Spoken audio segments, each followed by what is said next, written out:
Financial നോളജിൽ ആര് invest ചെയ്തോ അയാൾ റിച്ച് ആവും. ഒരുത്തന്നോട് പറഞ്ഞു, സാറേ 5 ലക്ഷം തന്നാൽ ഞാനത് 10 തരാം, 15 തരാം, അത്ര ലാഭവും കിട്ടി. ഒരു ദിവസം 2 ലക്ഷം കിട്ടിയ ദിവസമുണ്ട്, ഒരു ദിവസം 2.5 ലക്ഷം കിട്ടിയ ദിവസമുണ്ട്, അങ്ങനെയൊക്കെ ഉണ്ട്. പക്ഷേ നെറ്റ് റിസൾട്ട് പറഞ്ഞുതരാം, 10 ലക്ഷം രൂപ പോയാലുണ്ട്. ഇൻസ്റ്റാഗ്രാം തുറന്നു കഴിഞ്ഞാൽ ഇപ്പൊ കേരളത്തിൽ ഒരു ട്രെൻഡിങ് ആയി മാറിക്കൊണ്ടിരിക്കുകയാണ്. സ്വന്തം അച്ഛനാണെങ്കിലും സ്വന്തം അമ്മയാണെങ്കിലും സ്വന്തം അനിയനാണെങ്കിലും ജ്യേഷ്ഠനാണെങ്കിലും ഒക്കെ വിഷയം നടക്കുന്നതിന് മുമ്പ് പ്രോഫിറ്റബിൾ ആയതിനു ശേഷം, കാര്യം നടന്നതിന് ശേഷം, പാലം കടന്നതിന് ശേഷം കൂരായ അടിക്കും. ഈ ഒരു ജനറേഷൻ എന്ന് പറഞ്ഞാൽ ഒരു ക്വിക്ക് മണീന്റെ പുറകെ ഇങ്ങനെ പോയിക്കൊണ്ടിരിക്കുകയാണ്. കുപ്രസിദ്ധ കള്ളക്കടത്തുകാരൻ അറബി എക്സ് പിടിയിൽ. ഹലോ ഗൈസ്, അപ്പോൾ നമ്മുടെ പുതിയൊരു പോഡ്കാസ്റ്റിലേക്ക് എല്ലാവർക്കും സ്വാഗതം. ഇന്ന് നമ്മുടെ കൂടെയുള്ളത് ഒരു കിടിലം വ്യക്തിയാണ്, ഡോക്ടർ അബ്ദുസലാം ഒമർ. നമുക്കറിയാം, ഗ്ലോബൽ മലയാളികൾക്കിടയിൽ മൂപ്പരെ പ്രത്യേകിച്ച് പരിചയപ്പെടുത്തേണ്ട കാര്യമൊന്നുമില്ല. സോഷ്യൽ മീഡിയ തുറന്നു കഴിഞ്ഞാൽ പിന്നെ മൂപ്പര ഫേസ്, മൂപ്പരുടെ ബോഡി, അങ്ങനെ കംപ്ലീറ്റ് മൂപ്പർ തന്നെയാണ്. സോ നമ്മുടെ പോഡ്കാസ്റ്റിൽ മൂപ്പരെ കിട്ടിയിട്ടുണ്ട്. നമുക്ക് കൂടുതൽ കാര്യങ്ങളൊക്കെ ചോദിച്ച് മനസ്സിലാക്കാം. So let's start. Doctor G. Hi Arun. Hello. എന്താ വിശേഷം? അടിപൊളിയായിട്ട് പോകുന്നു. നമ്മൾ ഈ തുടങ്ങുന്ന കാലത്ത് തന്നെ ഇങ്ങനെ ഈ ടെക്നോളജി പഠിക്കണല്ലോ. അപ്പൊ ഞാനിങ്ങനെ വെറുതെ യൂട്യൂബിൽ അടിച്ചു നോക്കുമ്പോൾ കാണുന്നവരാണ് അരുൺ ടെക് അരുണ്. കുറെ ഈ ടെക്നോളജിന്റെ കുറെ ഉടായ്പേറ്റ് ഇങ്ങനെ വരും. അന്ന് പയ്യനാ, 18 വയസ്സ് 20 വയസ്സല്ലേ? അത്രേ ഉള്ളൂ. എന്റെ സ്റ്റാർട്ടിംഗ് സ്റ്റേജിൽ യൂട്യൂബ് 2018 തുടങ്ങിയത്, ഡിഗ്രി സമയത്തൊക്കെ. അപ്പൊ ഡോക്ടർ ജി, ആരാണ് ഡോക്ടർ അബ്ദുസലാം ഒമർ? ഒന്ന് എക്സ്പ്ലെയിൻ ചെയ്യാവോ? തുടക്കം എവിടെയായിരുന്നു, ഇപ്പൊ എവിടെ എത്തി നിൽക്കുന്നു? ഡീറ്റെയിൽ ആയിട്ടല്ലെങ്കിലും ബേസിക്കലി പ്രൊഫഷൻ തുടങ്ങുന്നത് ഡോക്ടറായിട്ടാണ്. പിന്നെ ഞാനൊരു പ്രൊഫസറായി, ഒരു 10-15 വർഷം അങ്ങനെ പോയി. അപ്പൊ പാരലലിൽ തന്നെ ഒരു കൗൺസിലറായി, അതിന്റെ പാരലലിൽ തന്നെ ഒരു കോച്ച് ട്രെയിനറായി. പിന്നീട് ഒരു പ്രായമായപ്പം ഇതൊന്നും വേണ്ട, കച്ചവടം വേണം എന്ന് പറഞ്ഞാൽ കച്ചവടത്തിലേക്ക് ഇറങ്ങി. പിന്നെ കച്ചവടം മാത്രം പോരാ, യാത്ര വേണം എന്ന് പറഞ്ഞാൽ അങ്ങനെ ഇപ്പൊ ബേസിക്കലി ഒരു ട്രാവലർ ട്രെയിനർ അല്ലെങ്കിൽ ട്രാവലർ കോച്ചാണ്. ലോകം കറങ്ങിക്കൊണ്ടേയിരിക്കുന്നു. ഗ്ലോബലി കുറെ ബിസിനസ്സുകാരെ മെന്ററിങ്ങും ട്രെയിനിങ്ങും ഒക്കെ ചെയ്ത് ലോകത്ത് ഇങ്ങനെ കറങ്ങിപ്പോൾ ഒരു റിട്ടയർ ചെയ്തതിനു ശേഷം തന്നെ ഏകദേശം 40-45 രാജ്യങ്ങളിലൊക്കെ യാത്ര ചെയ്ത് ഇങ്ങനെ നടക്കുന്നു, ലൈഫ് എൻജോയ് ചെയ്തുകൊണ്ടിരിക്കുന്നു. ഞാൻ ഏകദേശം 2018 യൂട്യൂബ് ചാനൽ തുടങ്ങിയത്. പക്ഷെ ആ ഒരു സമയത്ത് മലയാളത്തിൽ പൊതുവേ യൂട്യൂബ് ചാനലുകളൊക്കെ ഭയങ്കര കുറവായിരുന്നു. പക്ഷെ ആ സമയത്ത് ഞാൻ നിങ്ങളെ വീഡിയോ ഉണ്ട് ജസ്റ്റ് സ്ക്രോൾ ചെയ്ത് നോക്കുന്ന സമയത്ത് ഫസ്റ്റ് ഏതൊരു ഫാമിലി റിലേറ്റഡ് എന്തോ ഒരു വീഡിയോ കണ്ടപ്പോൾ എനിക്ക് ഭയങ്കര ഇഷ്ടമായിട്ട് ഞാൻ ഫോളോ ചെയ്തു. പിന്നെ ഡെയിലി ഇങ്ങനെ നിങ്ങളെ വീഡിയോസ് കാണാറുണ്ട്. അതായത് ഞാൻ അറിയാണ്ട് തന്നെ നിങ്ങളൊരു ഫാൻ ആയിക്കൊണ്ടിരിക്കുകയായിരുന്നു. അപ്പം മുതൽ ഞാൻ അങ്ങനെ ചോദിക്കണം എന്ന് വിചാരിച്ചിട്ടുണ്ടായിരുന്ന ഒരു ക്വസ്റ്റ്യൻ ആണ്. ഇപ്പൊ എനിക്ക് ഏകദേശം ഒരു 25 വയസ്സായി. എന്റെ എന്തായാലും ഒരു ഡബിൾ നിങ്ങൾ ഉണ്ടാവുമല്ലോ. അപ്പോ എന്റെ ഈ 40 വേണമെങ്കിൽ ഒരു 3 കൂടി കൂട്ടാ. യെസ്. അപ്പൊ എന്റെ ഈ ഒരു പ്രായത്തില് ഡോക്ടർ ജിക്ക് ഇപ്പൊ ഈ പ്രായത്തിലേക്ക് വരുവാണെങ്കിൽ ഡോക്ടർ ജി എന്തായിരിക്കും ആക്ച്വലി ചെയ്യുക? എന്തെങ്കിലും ഇപ്പൊ ഇവിടെ എത്തിയതിൽ നിന്ന് ഡിഫറെന്റ് ആയിട്ട് എന്തെങ്കിലും ചെയ്യാൻ? അതൊരു ബാക്കോട്ട് സഞ്ചരിച്ച് ഒരു കാര്യം മാറ്റി ചെയ്യണമെന്ന് ചിന്തിക്കുകയാണെങ്കിൽ ഞാനൊരു SIP തുടങ്ങും 25-ാം വയസ്സിൽ. എന്തുകൊണ്ട് വെച്ചാൽ എൻ്റെ 25-ാം വയസ്സില് എനിക്ക് വേണമെങ്കിൽ 10,000-ഓ 25,000-ഓ 50,000-ഓ ഒരു SIP-യിലേക്ക് മാറ്റി വെക്കാനുള്ള ഒരു സാഹചര്യം ഉണ്ടായിരുന്നു. പക്ഷെ നമുക്കൊന്നും ആരും അത് പറഞ്ഞിരുന്നില്ല ആ സമയത്ത്. അപ്പൊ നമ്മൾ അന്ന് വീടുണ്ടാക്കണം, ഇതാക്കണം, അങ്ങനെ കുറെ കാർ മേടിക്കണം, വീടുണ്ടാക്കണം, അങ്ങനെ ചെലവുകളുമായി ബന്ധപ്പെട്ട ഒരു ഫൈനാൻഷ്യൽ ഗോൾസ് നമ്മളുടെ ഉള്ളത്. അപ്പൊ ഒരു SIP തുടങ്ങിയിരുന്നെങ്കിൽ വെറും ഒരു 50,000 വെച്ച് ഞാൻ തുടങ്ങിയിരുന്നെങ്കിൽ ഇന്നിപ്പോ എനിക്ക് 43 വയസ്സായി, 18 വർഷത്തെ ഒരു കരിയർ ജീവിതങ്ങളായിരുന്നു, അല്ലെങ്കിൽ 15 വർഷത്തെ. ഇന്ന് എന്റെ അക്കൗണ്ടിൽ, ആ SIP അക്കൗണ്ടിൽ മാത്രം ഇപ്പൊ 5 കോടി രൂപ ഉണ്ടായിരുന്നു. എത്ര? 5 കോടി. വെറും 50,000 വെച്ചിട്ട് ഞാൻ അന്ന് തുടങ്ങിയിരുന്നെങ്കിലും. പക്ഷെ അന്ന് നമുക്കിതൊന്നും പറഞ്ഞു തരാൻ ആരും ഉണ്ടായിരുന്നില്ല. അപ്പൊ ആ ഒരു ഫെയിലിയർ തന്നെയാണ് ശരിക്കും നീ പറഞ്ഞ പോലുള്ള അത്തരം വീഡിയോസ് ഒക്കെ ഞാൻ കുറെ ഇങ്ങനെ ഇട്ട് എന്റെ ജീവിതത്തിൽ എന്റെ ഫൈനാൻഷ്യൽ സെക്യൂരിറ്റിക്കും ഇൻഡിപെൻഡൻസിനും വേണ്ടിയിട്ട് നമ്മളിങ്ങനെ പഠിച്ച കുറെ കാര്യങ്ങളാണ് നമ്മൾ അന്ന് വീഡിയോസ് ആയിട്ട് മക്കളെ നിങ്ങളും ചെയ്യണോട്ടോ എന്ന്. കാരണം നമുക്ക് ആരും പറഞ്ഞു തന്നിട്ടില്ല. അപ്പം ആരും ഇപ്പൊ എത്രയാണോ സാലറി അതിന്റെ ഒരു 20%, 30% ഒരു SIP ചെയ്ത് തുടങ്ങും. ഈ ഒരു പ്രായമാകുമ്പോൾ നമുക്ക് റിട്ടയർമെന്റിന്റെ ഒരു സമയം, റിട്ടയർമെന്റ് എന്ന് പറഞ്ഞാൽ ഒന്നും ചെയ്യാതിരിക്കുക എന്നുള്ളതല്ല, നമുക്ക് പാഷനേറ്റ് ലൈഫ് എൻജോയ് ചെയ്യേണ്ട ഒരു സമയം വരുമല്ലോ, ട്രാവലൊക്കെ ചെയ്യേണ്ട ഒരു സമയം. അതിലേക്കുള്ള മൊത്തം നമ്മുടെ ലൈഫിനെ മൊത്തം അടിച്ചു പൊളിക്കാനുള്ള ഒരു ക്യാഷ് അവിടെ ഉണ്ടാവും. അത് ചെയ്യാത്തവൻ ജീവിതത്തിൽ മണ്ടനാ. വേറെ സാലറി കിട്ടുമ്പോ തന്നെ ഐഫോൺ മേടിച്ച് കളയുന്നവനല്ലേ, മണ്ടന്മാരാ. അതെ. ഇപ്പൊ നമുക്ക് എല്ലാവർക്കും ആക്ച്വലി നമ്മുടെ ഈ ഒരു യങ്ങർ ജനറേഷനിൽ സാലറി കിട്ടാത്തൊരു പ്രശ്നമല്ല. അതായത് നമുക്ക് അത്യാവശ്യം ശമ്പളമൊക്കെ കിട്ടുന്നുണ്ട്.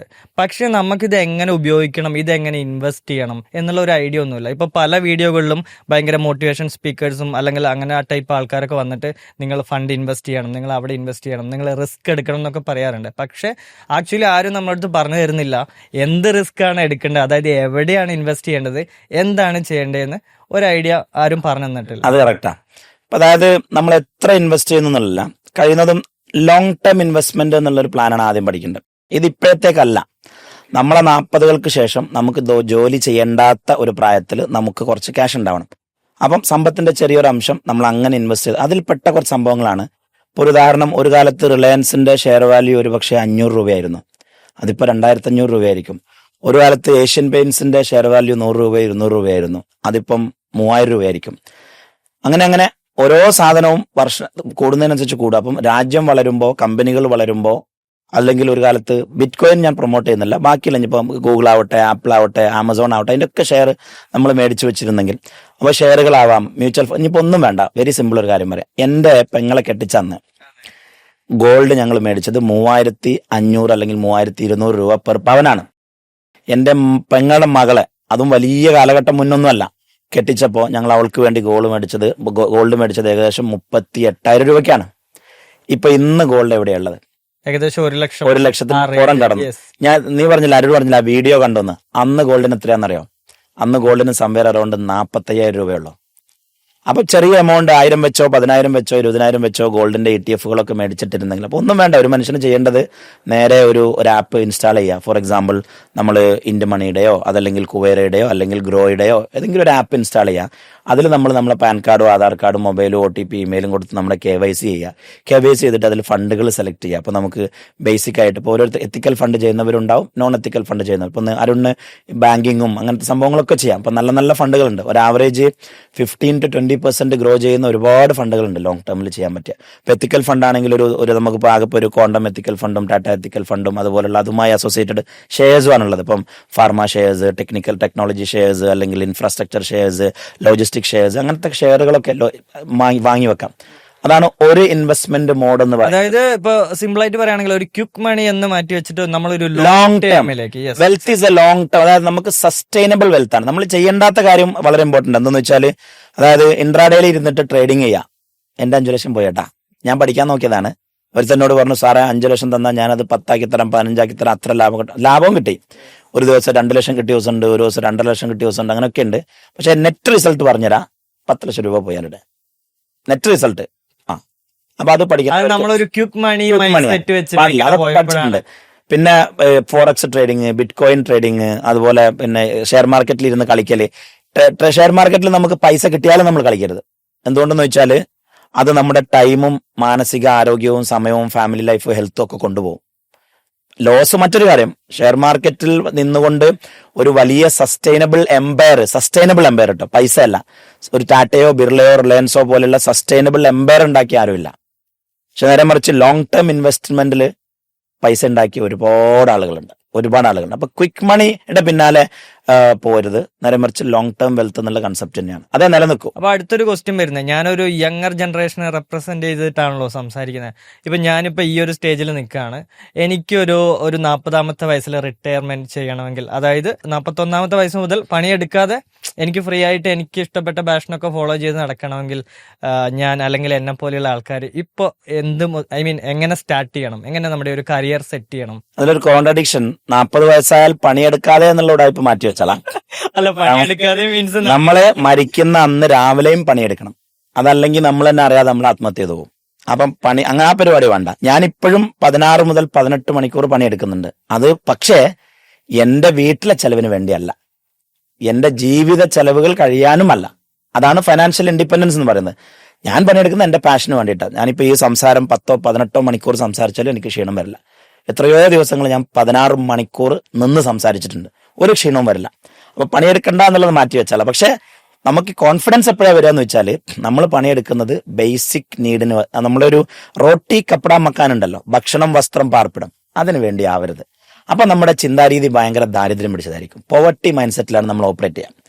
പോവർട്ടി മൈൻഡ് സെറ്റിൽ നിന്ന് പുറത്തു വരണമെങ്കിൽ മനുഷ്യന് അടിസ്ഥാനപരമായിട്ട് നമ്മുടെ ഇൻവെസ്റ്റ്മെന്റുകളിൽ നിന്ന് വരുന്ന പാസീവ് ഇൻകത്തിൽ നമ്മൾ റോട്ടി പപ്പടമാക്കാൻ കവറായി വരണം. അതായത് നമ്മുടെ ഭക്ഷണം വസ്ത്രം പാർപ്പിടം ഇതിൽ നിന്ന് ഇങ്ങനെ കവറായി വരുന്ന എല്ലാ ചെലവും. പിന്നെ നമ്മൾ ചിന്തിക്കുന്നതൊക്കെ ഒരു റിച്ച് മൈൻഡ് സെറ്റിലായിരിക്കും. നമുക്ക് റിസ്ക് എടുക്കാനുള്ള കപ്പാസിറ്റി കൂടും, ഇൻവെസ്റ്റ് ചെയ്യാനുള്ള കപ്പാസിറ്റി കൂടും, എക്സ്പ്ലോർ ചെയ്യാനുള്ള കപ്പാസിറ്റി കൂടും, പുതിയ കാര്യങ്ങൾ എന്തെങ്കിലുമൊക്കെ ട്രൈ ചെയ്യാനുള്ള കപ്പാസിറ്റി കൂടും. അപ്പൊ നമ്മളുടെ ഒരു ഗോൾ എന്ന് വെച്ചാൽ 40 ആകുമ്പോഴേക്ക് നമുക്ക് പണിയെടുക്കാതെ വെറുതെ ഇരിക്കണമെന്നുള്ളതല്ല, നേരെ മറിച്ച് പൈസയ്ക്ക് വേണ്ടി പണിയെടുക്കുന്ന പരിപാടി നിർത്തണം എന്നുള്ളതാണ്. അതിനു വേണ്ടി ഒരു ഫൈനാൻഷ്യൽ ഇൻഡിപെൻഡൻസ് വേണം.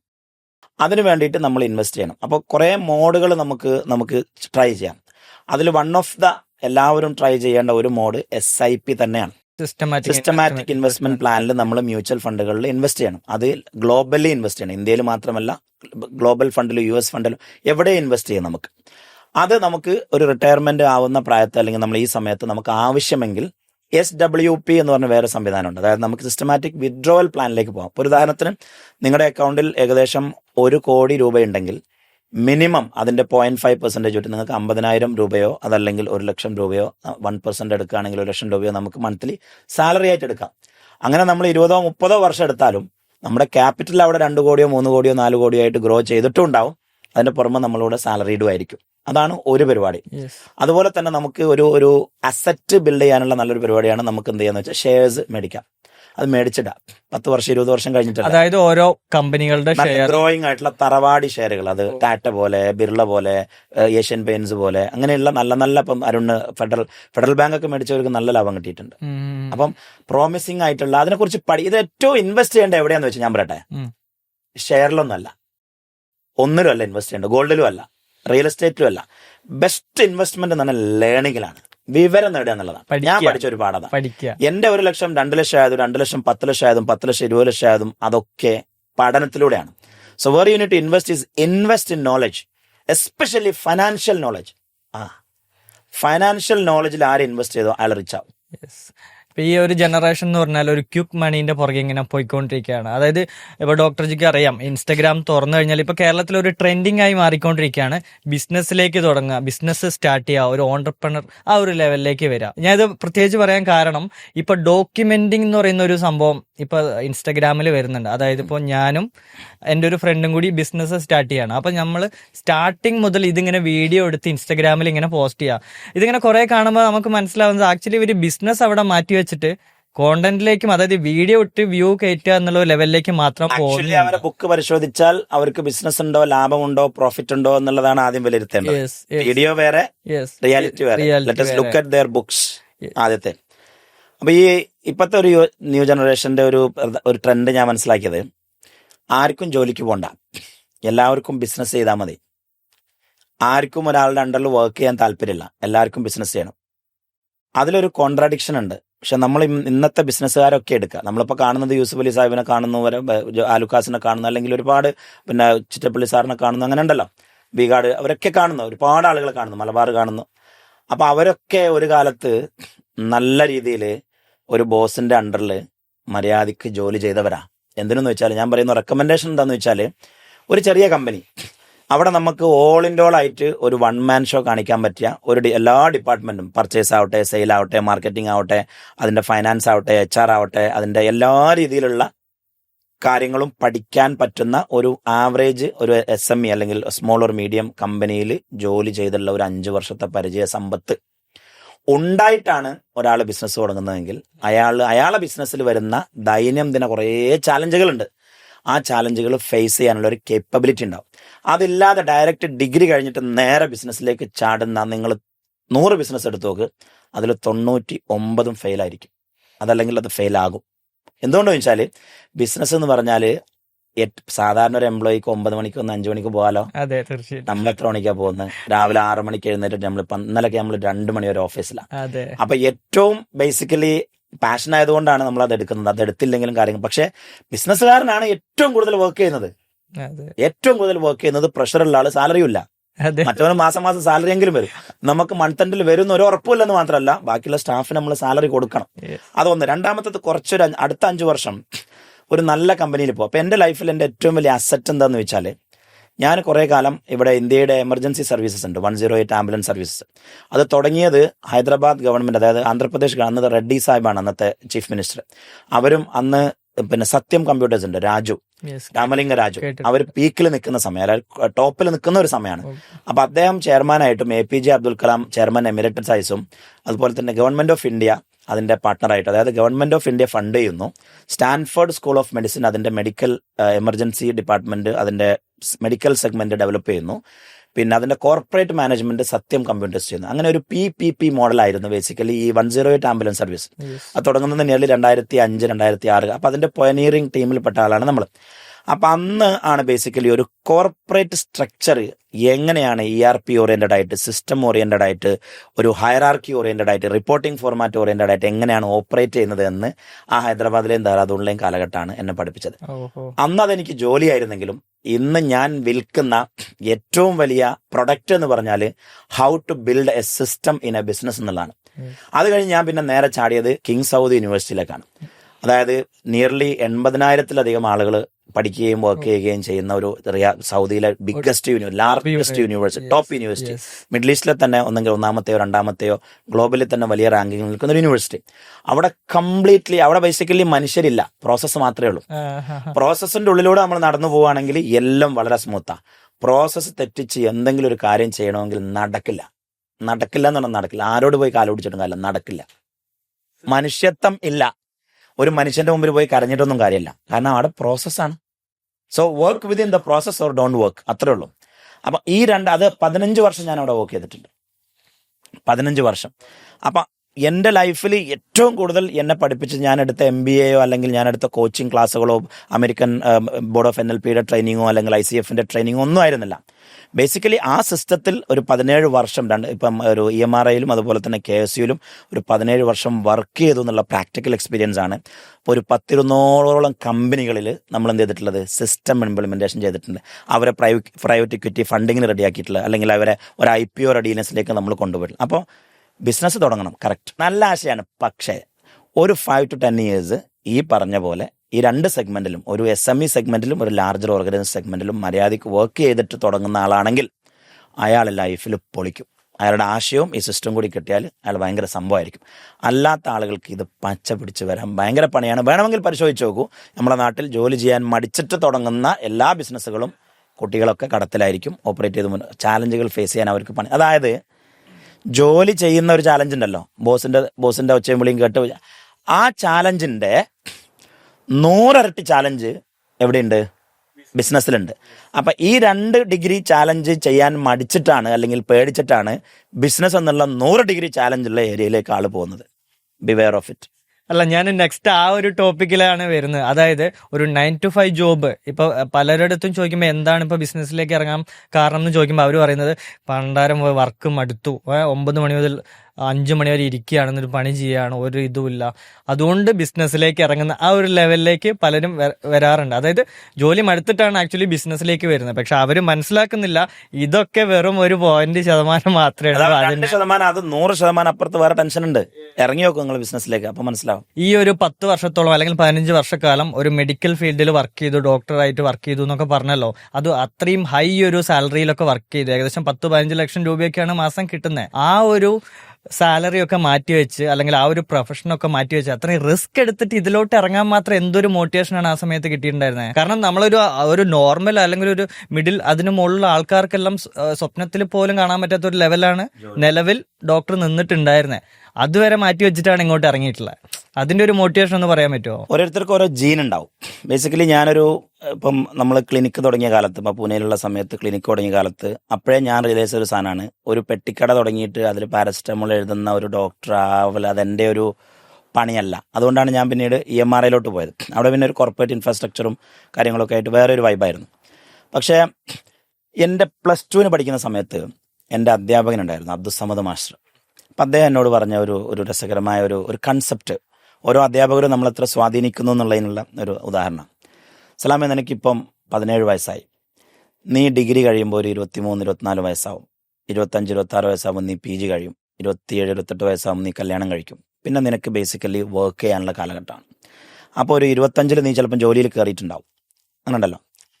അപ്പോൾ ആ 25 മുതൽ 40-45 വരെ, ഒരു 15 മുതൽ 20 വരെ വർഷം നിനക്ക് ജോലി, നിനക്കിപ്പോൾ ഒന്നുമില്ല, വീടില്ല, കാറില്ല, സമ്പത്തില്ല, ഒന്നുമില്ല. അപ്പം നിനക്ക് ജീവിതത്തിൽ വേണ്ട ബേസിക്സ് ഒക്കെ ഉണ്ടാക്കാനുള്ള പ്രായമാണ് ഈ 15 വർഷം. നന്നായിട്ട് പണിയെടുക്കുക, മര്യാദയ്ക്ക് പൈസ സേവ് ചെയ്യുക, പുട്ടടിക്കരുത്. അയാൾ പറഞ്ഞ പുട്ടടിക്കരുത്, നന്നായിട്ട് പൈസ സേവ് ചെയ്യുക, സ്വന്തമായിട്ട് വീടുണ്ടാക്കുക, പൈസ. എന്നിട്ട് 40 വയസ്സാകുമ്പം, അന്ന് ഞാൻ സമതമാഷ അത് പറയാൻ കാരണമുണ്ട്, ഞാൻ ഈ സ്കൂൾ യുവജനോത്സവം അതുപോലെയുള്ള നബിദിന പരിപാടികൾ അതിനൊക്കെ നന്നായിട്ട് പ്രസംഗിക്കും. മലയാള പ്രസംഗം, അറബി പ്രസംഗം, ഉറുദു പ്രസംഗം, അതുപോലെ തന്നെ സ്കൂളിൽ നന്നായിട്ട് നാടകം, മോണോ ആക്ട്, മിമിക്രി, നിങ്ങൾ അതിലൊക്കെ എക്സ്പേർട്ട് ആണ്. സ്ട്രീറ്റ് പ്ലേ അങ്ങനെയുള്ളതിൽ ഒക്കെ ഭയങ്കരമായിട്ട് ഇൻവോൾവ് ആയിരുന്നു ഞാൻ. അപ്പോൾ ഈ രണ്ട് കാര്യം മൂപ്പരിക്കറിയാം. ഇവന് അഭിനയവും പ്രസംഗവും അറിയാം. തീരെ അറിയാത്ത രണ്ട് സാധനമാണ്, ഒന്ന് പാട്ടും ഒന്ന് ഡാൻസും. ഇപ്പോഴും ഞാൻ അനുഭവിച്ചുകൊണ്ടിരിക്കുന്ന രണ്ട് പ്രശ്നമാണ്. അപ്പൊ സാറ് പറഞ്ഞേ, നിന്റെ പാഷന് വേണ്ടിയിട്ട് നീ 40കൾക്ക് ശേഷം നിന്റെ പൈസയ്ക്ക് വേണ്ടി വർക്ക് ചെയ്യുന്ന ഒരു സാഹചര്യം നീ നിർത്തണം. എന്നിട്ട് നീ ഒന്നെങ്കിൽ നല്ലൊരു അഭിനേതാവുക, അതല്ലെങ്കിൽ നല്ലൊരു പ്രാസംഗികനാവുക, അല്ലെങ്കിൽ നല്ലൊരു ട്രെയിനർ ആവുക. അതൊക്കെ അന്ന് നമ്മൾ ഇംഗ്ലീഷ് ട്രെയിനിങ് എടുക്കും കുട്ടികൾക്ക്, അങ്ങനെ ഉണ്ടല്ലോ. അപ്പം അന്നേ എൻ്റെ തലയിൽ ഈ സാധനം കയറിയിട്ടുണ്ടായിരുന്നു. പക്ഷേ അതിൽ ഞാൻ ഫോളോ ചെയ്ത സംഭവം എന്താണെന്ന് വെച്ചാൽ, ജോലി കയറിയ സമയത്ത് തന്നെ ചെറിയ പൈസ സേവ് ചെയ്യുന്നു, വീടുണ്ടാക്കുന്നു. അപ്പം വീടുണ്ടാക്കുന്നതിന് എനിക്ക് മാത്രം വീടുണ്ടാക്കിയാൽ പോരാ. ആദ്യം തറവാട് വീടുണ്ടാക്കണം, പിന്നെ കല്യാണം കഴിക്കണം, പിന്നെ പെങ്ങൾക്ക് വീടുണ്ടാക്കണം, പിന്നെ ജ്യേഷ്ഠന് വീടുണ്ടാക്കണം, എന്നിട്ട് വേണം എനിക്ക് വീടുണ്ടാക്കാൻ. അപ്പോൾ ഈ 10-15 വർഷത്തിൽ അങ്ങനെ അങ്ങ് പോയി. ഒരു 35 വയസ്സായപ്പോഴാണ് ഞാൻ എൻ്റെ ലൈഫിലേക്ക് തിരിഞ്ഞു നോക്കുന്നത്. അന്ന് എനിക്ക് വീടും ആയിട്ടില്ല, പക്ഷേ റെസ്പോൺസിബിലിറ്റീസ് ഒക്കെ കഴിഞ്ഞിട്ടുണ്ട്. അതായത് പെങ്ങളെ കെട്ടിച്ചു, പെങ്ങളെ കെട്ടിച്ച ഞാൻ ജോലി കിട്ടുന്നതിന് മുമ്പ് കഴിഞ്ഞിട്ടുണ്ട്. പെങ്ങളെ മകളെ കെട്ടിച്ചു ആ കാലഘട്ടങ്ങളിൽ. ജ്യേഷ്ഠന് വീട് വെച്ചു, തറവാട് വീട് വെച്ചു, ആ ഒരു ചെറിയ രീതിയിൽ. പിന്നീട് ഞാനൊരു വിഷൻ സെറ്റ് ചെയ്യുന്നു. ഓക്കെ, ഇനി 40 വയസ്സാകുമ്പോൾ റിട്ടയർ ചെയ്യണം, 5 വർഷത്തെ സമയമുണ്ട് എനിക്ക്. ഇനി എൻ്റെ ഫൈനാൻഷ്യൽ ഇൻഡിപെൻഡൻസ് ആണ് എൻ്റെ ഒരു. അപ്പോൾ ഞാനൊരു വിഷൻ ബോർഡൊക്കെ എഴുതി. വിഷൻ ബോർഡ് ഭയങ്കര പവർഫുൾ ആട്ടോ. ഒരു വിഷൻ ബോർഡൊക്കെ എഴുതി, ബുള്ളറ്റ് മേടിക്കണം, ബെൻസ് മേടിക്കണം, ഇത്ര സ്ക്വയർ ഫീറ്റ് വീട് വെക്കണം, ജോലി റിട്ടയർ ചെയ്യണം, സ്വന്തമായിട്ട് കമ്പനി തുടങ്ങണം, സ്വന്തമായിട്ട് ട്രെയിനിങ് ബ്രാൻഡ് തുടങ്ങണം, മിഡിൽ ഈസ്റ്റിൽ അല്ലെങ്കിൽ ഗ്ലോബലി അറിയപ്പെടുന്ന ഒരു ട്രെയിനറായി മാറണം. അതായത് ആളുകൾ ഈ കോച്ചിങ്, കൗൺസിലിംഗ്, മെൻറ്ററിങ്ങിന് ഒരാൾ അന്വേഷണം നടക്കുമ്പോൾ ഏറ്റവും കൂടുതൽ വേർഡ് ഓഫ് മൗത്തായിട്ട് വരേണ്ട ഏറ്റവും ഡിമാൻഡുള്ള കോച്ചായിട്ട് മാറണം. അങ്ങനെയൊക്കെ വെറുതെ നമ്മളെക്കുറിച്ച് നമ്മൾ തന്നെ എഴുതി വെക്കുക. വായിച്ചു കഴിഞ്ഞാൽ ആര് കണ്ടാലും ചിരിക്കുന്ന ടൈപ്പ് എന്ന് പറഞ്ഞാൽ ചിരിക്കുന്ന ടൈപ്പ്. ഞാൻ അതിന്റെ ഇടയ്ക്ക് ഒരു ക്വസ്റ്റ്യൻ ചോദിച്ചോട്ടെ? ഇങ്ങനെയൊക്കെ എഴുതി വെച്ചു എന്നൊക്കെ പറയല്ലോ, ആക്ച്വലി വിശ്വസിക്കാൻ പറ്റുന്നില്ല കേട്ടോ. അതായത് ഒരു മെന്ററോ അല്ലെങ്കിൽ കൂടെ ഒരാളൊക്കെ ഉണ്ടെങ്കിൽ ഇങ്ങനെ പറഞ്ഞു തന്ന് ഈ ലെവലിലേക്ക് മാറ്റാന്നല്ലാതെ സ്വന്തം അങ്ങനെ എഴുതി വെച്ചിട്ടുണ്ടായിരുന്നോ? മെന്റർ എന്നല്ല. അപ്പൊ ഞാനൊരു ഓർമ്മിക്കെടുത്ത ഒരാളാണ് ഹുസൈൻ ഭായ്. പിന്നെ ഈ നമ്മുടെ ദുബായ് ടീകോം എന്ന് പറയും, നമ്മളെ കൊച്ചിൻ സ്മാർട്ട് സിറ്റി ഒക്കെ ഉണ്ടല്ലോ, അതിൻ്റെ മാൾട്ട സ്മാർട്ട് സിറ്റിയുടെ CEO ആയിരുന്നു. ഇത്തിസ്ലാത്തിലും പിന്നെ അതുപോലെ മൊബൈലിലും ഇതിലൊക്കെ ആയിട്ട് വലിയ വൈസ് പ്രസിഡൻ്റൊക്കെ ആയിട്ട് വർക്ക് ചെയ്ത ഒരു പിന്നെ ലണ്ടൻ സ്കൂൾ ഓഫ് എക്കോണമിക്സിൻ്റെ പ്രൊഡക്റ്റാണ് ഹുസൈൻ ഭായ് എന്നോട് എപ്പോഴും പറയുമ്പോൾ, Salam, you are not made for this. You do MBA, okay, you go to IIM, you do MBA and you start corporate coaching, this is your field എന്ന് അന്ന് എനിക്ക് പോലും എന്നെ അറിയാത്ത കാലത്ത് ഒരു സൂപ്പർ കോർപ്പറേറ്റ് സ്ട്രക്ചറിൽ ഇരിക്കുന്ന ഒരാൾ എന്നോട് പറയാറുണ്ടായിരുന്നു. അപ്പം ഞാൻ അദ്ദേഹത്തെ ഭയങ്കരമായിട്ട് അഡ്മയർ ചെയ്യുന്നുണ്ട് ആ വിഷയത്തിൽ. അപ്പം അദ്ദേഹമൊക്കെ ശരിക്കും ഇതിലേക്ക് ഇൻസ്പയർ ചെയ്തിട്ടുണ്ട്. എൻ്റെ 2ാമത്തെ ഡീപ്പ് ഇമർഷനിൽ അയാൾ പങ്കെടുത്തിട്ടുണ്ട്. അതായത് എനിക്ക് ഭയങ്കര പ്രിവിലേജ് ആയിരുന്നു. എൻ്റെ ഗുരുവായിട്ടുള്ള ഒരു വലിയ ഒരാൾ എൻ്റെ പ്രോഗ്രാമിൽ വന്നിട്ട് അങ്ങനെയല്ലോ, അമ്മ ഭയങ്കര പ്രൗഡ് ഫീലിംഗുള്ള ഒരു സമയമാണ്. അദ്ദേഹം പഠിക്കാൻ വന്നതുപോലും ആയിരിക്കില്ല ഒരു പക്ഷേ, ഞാൻ എന്ത് ചെയ്യുന്നു എന്ന് നോക്കാൻ വന്നായിരിക്കും, എൻ്റെ കുട്ടി എന്താ ചെയ്യുന്നതെന്ന്. പക്ഷേ എനിക്കത് ഭയങ്കര പ്രൗഡ് ഫീലിംഗ് ആയിരുന്നു. ചുരുക്കി പറഞ്ഞാൽ ആ ഒരു വിഷൻ ബോർഡ് ഉണ്ടാക്കി. പിന്നെ നീ വീഡിയോ കണ്ടെന്ന് പറഞ്ഞില്ലേ, അതൊക്കെ എങ്ങനെ സംഭവിച്ചു വെച്ചാൽ, ഞാൻ എനിക്ക് വേണ്ടി എൻ്റെ ഫൈനാൻഷ്യൽ ഇൻഡിപെൻഡൻസിന് വേണ്ടിയിട്ട് ഈ മ്യൂച്വൽ ഫണ്ട് പഠിച്ചു, ഷെയർസ് പഠിച്ചു, ഗോൾഡ് പഠിച്ചു, റിയൽ എസ്റ്റേറ്റ് പഠിച്ചു. അങ്ങനെ നമ്മൾ നമുക്കിത് രക്ഷപ്പെടണമല്ലോ, നമ്മൾ അവിടെ നിൽക്കുകയാണല്ലോ. ആ പഠിച്ച കാര്യങ്ങൾ ഞാൻ വീഡിയോ ആയിട്ടിട്ടും, മക്കളെ ഇങ്ങനെ ചെയ്താൽ ഇങ്ങനെ കിട്ടും, ഇങ്ങനെ ചെയ്താൽ ഇങ്ങനെ കിട്ടും. അങ്ങനെ ഒരു ലക്ഷക്കണക്കിന് അല്ലെങ്കിൽ മില്യൺ കണക്കിന് ആളുകൾ, അറ്റ്ലീസ്റ്റ് ഐ ആം ഷുവർ ഒരു 10 ലക്ഷം പേരെങ്കിലും നമ്മുടെ ആ ഒരു പ്രചോദനമായിട്ട് എന്ത് ചെയ്തിട്ടുണ്ട്, മ്യൂച്വൽ ഫണ്ട്സ് തുടങ്ങി. അതിൽ വലിയ വോള്യം, അതായത് 10,000 കോടി ബേസിക്കലി അതിൽ ഇൻവെസ്റ്റ് ചെയ്തിട്ട് എല്ലാവരുടെയും പോർട്ട്ഫോളിയോ ഞങ്ങൾ ചെക്ക് ചെയ്തു. ഞങ്ങൾ അന്ന് തുടങ്ങിയ എല്ലാവരുടെയും പോർട്ട്ഫോളിയോ ഇപ്പൊ നോക്കിയാൽ ഡബിൾ ആയിട്ടുണ്ടാവും. അതായത് ആവറേജ് ഒരു 15-20% എല്ലാവരുടെയും ഗ്രോ ചെയ്തിട്ടുണ്ട്. 1 ലക്ഷം ഇറക്കിയോണ്ട് ഇപ്പൊ 2 ലക്ഷം ആയിട്ടുണ്ട് ഈ ഒരു കഴിഞ്ഞ 5-6 വർഷം കൊണ്ട്. അപ്പൊ അതൊരു ഭയങ്കര ഒരു അപ്പൊ ഒരു ഭാഗത്ത് ഞാൻ നോക്കുന്നതൊക്കെ, ഞാൻ പഠിക്കുന്നുണ്ട്, കോച്ചാവുന്നുണ്ട്, NLP ട്രെയിനർ ആവുന്നുണ്ട്, American board of NLP trainer ആവുന്നുണ്ട്, ICFന്റെ കോച്ചാവുന്നുണ്ട്, അന്ന് കുറേ ബ്രാൻഡുകളിൽ വർക്ക് ചെയ്യുന്നുണ്ട്. ഒരു പോയിന്റ് വന്നത്, എനിക്ക് യൂണിവേഴ്സിറ്റിയിൽ നിന്ന് കിട്ടുന്ന ക്യാഷിനേക്കാൾ കൂടുതൽ എവിടുന്ന് കിട്ടാൻ തുടങ്ങി, എൻ്റെ പാസീവ് ഇൻകം ആയിട്ടും ആക്റ്റീവ് ഇൻകം ആയിട്ടും ഇപ്പുറത്തുനിന്ന് പാരലൽ ഇൻകം ആയിട്ട് കിട്ടാൻ തുടങ്ങി. അപ്പോൾ ഒരു കോൺഫിഡൻസ് വന്നു. പിന്നെ ഞാൻ നേരത്തെ പറഞ്ഞല്ലോ, ബേസിക് റോട്ടി കപ്പട മക്കാൻ ഓൾറെഡി സെറ്റാണ്. പിന്നെ നമ്മുടെ പ്രിയതമ, അങ്ങനെ ഞാൻ ഈ വിഷയമൊക്കെ പറഞ്ഞു, എൻ്റെ ഉമ്മയോട് പറഞ്ഞു. ഉമ്മ പറഞ്ഞു, എടാ അനക്ക് പിരാന്ത, എൻ്റെ കാക്ക, എൻ്റെ പെങ്ങള്, ഉമ്മ, ഭാര്യ, കുട്ടികൾ, ഇവരൊക്കെ ചെലവ് ചെയ്യണം എൻ്റെ ജോലിയും ശമ്പളവും കണ്ടിട്ടാണ്. ജോലി രാജിവെക്കരുത്, എനിക്ക് പിരാന്താണ്, വട്ടാണ്, അഹങ്കാരാണ്, ചെയ്യരുത് മോനെ ചെയ്യരുത്. അപ്പം എനിക്ക് തോന്നി ഉമ്മ പറയണാണ് ശരി. പക്ഷെ ഞാൻ എന്നോട് വീണ്ടും പറയും, നോ സലാമേ, ജോലി രാജിവെക്കണം, ഇതല്ല നിന്റെ പരിപാടി. പിന്നെ വീട്ടിൽ വിളിച്ചാൽ ആരെ വിളിച്ചാൽ ഞാൻ ഫ്രണ്ട്സിനെ വിളിച്ചു നോക്കും, ബ്രദറിനെ വിളിച്ചു, എൻ്റെ പിന്നെ ബിസിനസ് ചെയ്യുന്ന ഒരു ബ്രദർ ഉണ്ട്, അവനെ വിളിച്ചു നോക്കി. അവൻ പറഞ്ഞ അടങ്ങി ഒതുങ്ങി അവിടെ നിന്നു, വിചാരിച്ച മാതിരി അല്ല. ബിസിനസ്സിലേക്ക് ഇറങ്ങി ഒരുപാട് ചാലഞ്ച് ഉണ്ട്. ഇപ്പം മര്യാദയ്ക്ക് ജീവിച്ചു പോകണല്ലേ, വേണ്ടാത്ത പണിക്ക് നിൽക്കണ്ട. അവനും കറക്റ്റാണ്. കാരണം ഞാനും കൂടി വീണാൽ അവൻ ഫാമിലിയെ സപ്പോർട്ട് ചെയ്യാൻ കഴിയില്ല അവന് മാത്രം. അപ്പോൾ ഫാമിലിയുടെ അടിത്തറ നോക്കിയിട്ടാണ് അവൻ എന്ത് ചെയ്യുന്നത്, എന്നെ ഉപദേശിക്കുന്നത്. അപ്പം ഞാൻ ഇവനും വേണ്ടാന്ന് പറഞ്ഞു. അപ്പം ഞാൻ തെറ്റാണ്. പിന്നെ ഞാൻ ഒറ്റയ്ക്ക് ഇരിക്കുമ്പോൾ ഞാൻ എന്നോട് വീണ്ടും സംസാരിക്കും, no Salam, you must quit your job. അങ്ങനെ ഞാൻ പേടിച്ചരണ്ട് എൻ്റെ ഭാര്യയോട് കാര്യം പറഞ്ഞു, എടി ജോലിയൊക്കെ രാജിവെച്ച് ഈ ട്രാവലിങ്, ഞാൻ വിഷൻ ബോർഡിൽ ഇതൊക്കെ ലോകം കാണുന്നൊക്കെ എഴുതി വെച്ചിട്ടുണ്ട് കേട്ടോ. അന്ന് ട്രാവൽ ആൻഡ് ഗ്രോ എന്ന് പറഞ്ഞ കമ്പനി തുടങ്ങണം അങ്ങനെയൊന്നുമില്ല, പക്ഷെ ലോകം കാണുന്ന എഴുതി വെച്ചിട്ടുള്ളൂ. അതാണ് വിഷൻ ബോർഡിന്റെ പവർ ഞാൻ പറഞ്ഞു. എന്നിട്ട് ഞാൻ ഭാര്യനോട് പറഞ്ഞടി, നമുക്ക് ജോലിയൊക്കെ രാജിവെച്ച് ട്രെയിനിങ് ട്രാവലിങ് അങ്ങനെ പരിപാടിയൊക്കെ ആയിട്ട് പോയാലോ എന്ന് വെച്ചു. അപ്പൊ അവൾ എന്നോട് പറഞ്ഞു, ഞാൻ വളരെ അപ്രതീക്ഷിതമായിട്ടുള്ള ഒരു മറുപടി അവൾ എന്നോട് പറഞ്ഞു. ഞാൻ വിചാരിച്ച അവള് പൊതുവെ പെണ്ണുങ്ങൾ എന്ത് പറയും, ആരാണെങ്കിലും എന്ത് പറയും, പറ്റൂല, നിങ്ങൾ നല്ല ജോലി ഉണ്ടല്ലോ, സേഫ് ആയിട്ട് നിൽക്കുകയാണ്, വേണ്ടാത്ത പണിക്ക് നിൽക്കണമെന്ന് പറയാം. അവൾ എന്നോട് പറഞ്ഞെന്ന് വെച്ചാല്, ഞാൻ നിങ്ങളുടെ കഴിഞ്ഞ 10 വർഷമായിട്ട് ഒബ്സർവ് ചെയ്യുന്നുണ്ട്. നിങ്ങൾ ഡീപ്പ് ഇമർഷന് പോവുക, അതല്ലെങ്കിൽ എന്തെങ്കിലുമൊക്കെ ട്രെയിനിങ്ങിന് പോവുക, സിറ്റി ഫ്ലോറിൽ പോവുക, അല്ലെങ്കിൽ നെസ്റ്റോയിൽ പോവുക, അല്ലെങ്കിൽ ജീപ്പാസിൽ പോവുക, എവിടെയെങ്കിലുമൊക്കെ പോയി, അല്ലെങ്കിൽ മിനിസ്ട്രി ഓഫ് ഹെൽത്തിൽ പോവുക, അതല്ലെങ്കിൽ സൗദി ജർമ്മൻ എവിടെയെങ്കിലും പോയി ട്രെയിനിങ് ഒക്കെ എടുത്ത് തിരിച്ചു വന്നു കഴിഞ്ഞാൽ നിങ്ങളിൽ ഞാനൊരു പ്രത്യേക എനർജി നോട്ട് ചെയ്തിട്ടുണ്ട്. ആ എനർജി, ആ കരിഷ്മ എന്നിലേക്കും കുട്ടികളിലേക്കും വരാറുണ്ട്. അപ്പം ശരിക്കുള്ള നിങ്ങൾ അതാണ്. ഈ യൂണിവേഴ്സിറ്റിയിൽ പിന്നെ രാവിലെ 8 മണി മുതൽ 2 മണി വരെ പണിയെടുത്തിട്ട് ബാക്കി ഇവിടെ ഒന്ന് കടന്നുറങ്ങുന്ന നിങ്ങളല്ല. ആ നിങ്ങളെ നിങ്ങൾക്ക് ഇഷ്ടമല്ല, അതുകൊണ്ട് തന്നെ നിങ്ങൾ ഭയങ്കര ദേഷ്യക്കാരനുമാണ്. അവളുടെ ഒബ്സർവേഷനാണ്. ഭയങ്കര ട്രെയിനിങ്ങിന് പോയാൽ നിങ്ങൾ പൊളിയാണ്, യൂണിവേഴ്സിറ്റിയിൽ മടിച്ചിരുന്നാൽ നിങ്ങൾ അവിടെ ഭയങ്കര ഒരു ഗവൺമെന്റ് ജോലി കിട്ടാനാ പണി, കിട്ടിയാൽ പിന്നെ പണിയില്ല. അങ്ങനത്തെ ഒരു സ്റ്റഗ്നൻസി അവിടെ ഉണ്ട്. അങ്ങനെ അവള് പറഞ്ഞു, നമുക്ക് പോകാം, വീട് പണി തീർക്കണം. അപ്പം ഞാൻ നാട്ടിൽ പോകാം, കാരണം ഫാമിലിയുടെ എക്സ്പെൻസും കാര്യങ്ങളൊക്കെ സേവ് ചെയ്ത് നാട്ടിൽ പോകാം. എന്നിട്ട് പെട്ടെന്ന് വീട് പണി തീർക്കാം, 2 വർഷം ഞാൻ അവിടെ നിൽക്കാം. അപ്പോഴേക്കും നിങ്ങൾ ഇവിടെ നിന്നൊക്കെ സെറ്റാക്കിയിട്ട് അങ്ങോട്ട് വന്നോളൂ. നിങ്ങൾ ഇറങ്ങിക്കഴിഞ്ഞാൽ സാലറി ഇല്ലാത്ത 2 വർഷം ഭയങ്കര ബുദ്ധിമുട്ടായിരിക്കും, കാരണം ബിസിനസ്സുകളൊക്കെ പിക്കപ്പ് ആവാനതിനൊക്കെ ഭയങ്കര പണിയായിരിക്കും. പക്ഷേ അതെങ്ങനെയാണെങ്കിലും ഞങ്ങൾ മാനേജ് ചെയ്തോളാം. 3-ാമത്തെ വർഷം മുതൽ നമ്മൾ പിക്കപ്പ് ആവും. നിങ്ങളെ പ്രതീക്ഷിച്ചിരിക്കുന്ന ഒരുപാട് ആളുകൾ പുറത്തുണ്ട്. നിങ്ങളിവിടെ യൂണിവേഴ്സിറ്റിയിൽ നിങ്ങളെ തളച്ചിടേണ്ട ആളല്ല. നിങ്ങളെ പ്രതീക്ഷിച്ചിരിക്കുന്ന ഒരുപാട് ആളുകൾ പുറത്തുണ്ട്. അതുകൊണ്ട് നിങ്ങൾ ഇവിടുന്ന് ഇറങ്ങണം, അവരെ സെർവ് ചെയ്യണം. അപ്പൊ ഒരു ഭയങ്കര പവറായിരിക്കില്ലേ, ഭയങ്കര ഒരു മൂഡായിട്ടുണ്ടാവും, ഭയങ്കര ഒരു എല്ലാവരും വേണ്ടെന്ന് പറയുമ്പം ഒരാൾ നമ്മളോട് അത് എന്താന്ന് വെച്ചാൽ അവർ ഈ കൂടെ കിടക്കുന്നവനാണല്ലോ, രാപ്പനി അറിയാം. അപ്പൊ അവർക്ക് നമ്മളെ മനസ്സിലാക്കാൻ പറ്റുമായിരിക്കും. ബാക്കിയുള്ളവരൊക്കെ ശരിയാ പറഞ്ഞത്, കാരണം അവരുടെ സ്റ്റൂവിൽ നിന്നുകൊണ്ട് നോക്കുമ്പോൾ അത് കറക്റ്റാണല്ലോ. പക്ഷെ അതെനിക്ക് ഭയങ്കര ധൈര്യം കിട്ടി. അതായത് ഇവള് കൂടെ നിൽക്കും, ബുദ്ധിമുട്ടുണ്ടാവുമെന്ന് അവൾക്കറിയാം. അപ്പം എന്നാലും അവൾ പട്ടിണി അടക്കില്ല എന്ന് ഞാൻ ഉറപ്പുവരുത്തിയിട്ടുണ്ട്. അപ്പം ബിസിനസ് തുടങ്ങി ഒരു 3 കൊല്ലം ഒന്നും തന്നിട്ടില്ലെങ്കിലും, ലാഭമൊന്നും വന്നിട്ടില്ലെങ്കിലും, ഇനി ജീവിതകാലം മുഴുവൻ ഒന്നും തന്നിട്ടില്ലെങ്കിലും, ഇവൾ പട്ടിണി അടക്കാതെ ജീവിക്കാനുള്ള ഇൻവെസ്റ്റ്മെന്റ്സ്, അത് മ്യൂച്വൽ ഫണ്ട്സ് ആവട്ടെ, ഷെയർസ് ആവട്ടെ, ഗോൾഡ് ആവട്ടെ, അല്ലെങ്കിൽ മറ്റ് പിന്നെ കമ്പനികളിലുള്ള ഇൻവെസ്റ്റ്മെന്റ്, അതും ചെറിയ അങ്ങനെയൊക്കെ കുറേ ആയിട്ട് ഇങ്ങനെ വരുന്നുണ്ട്.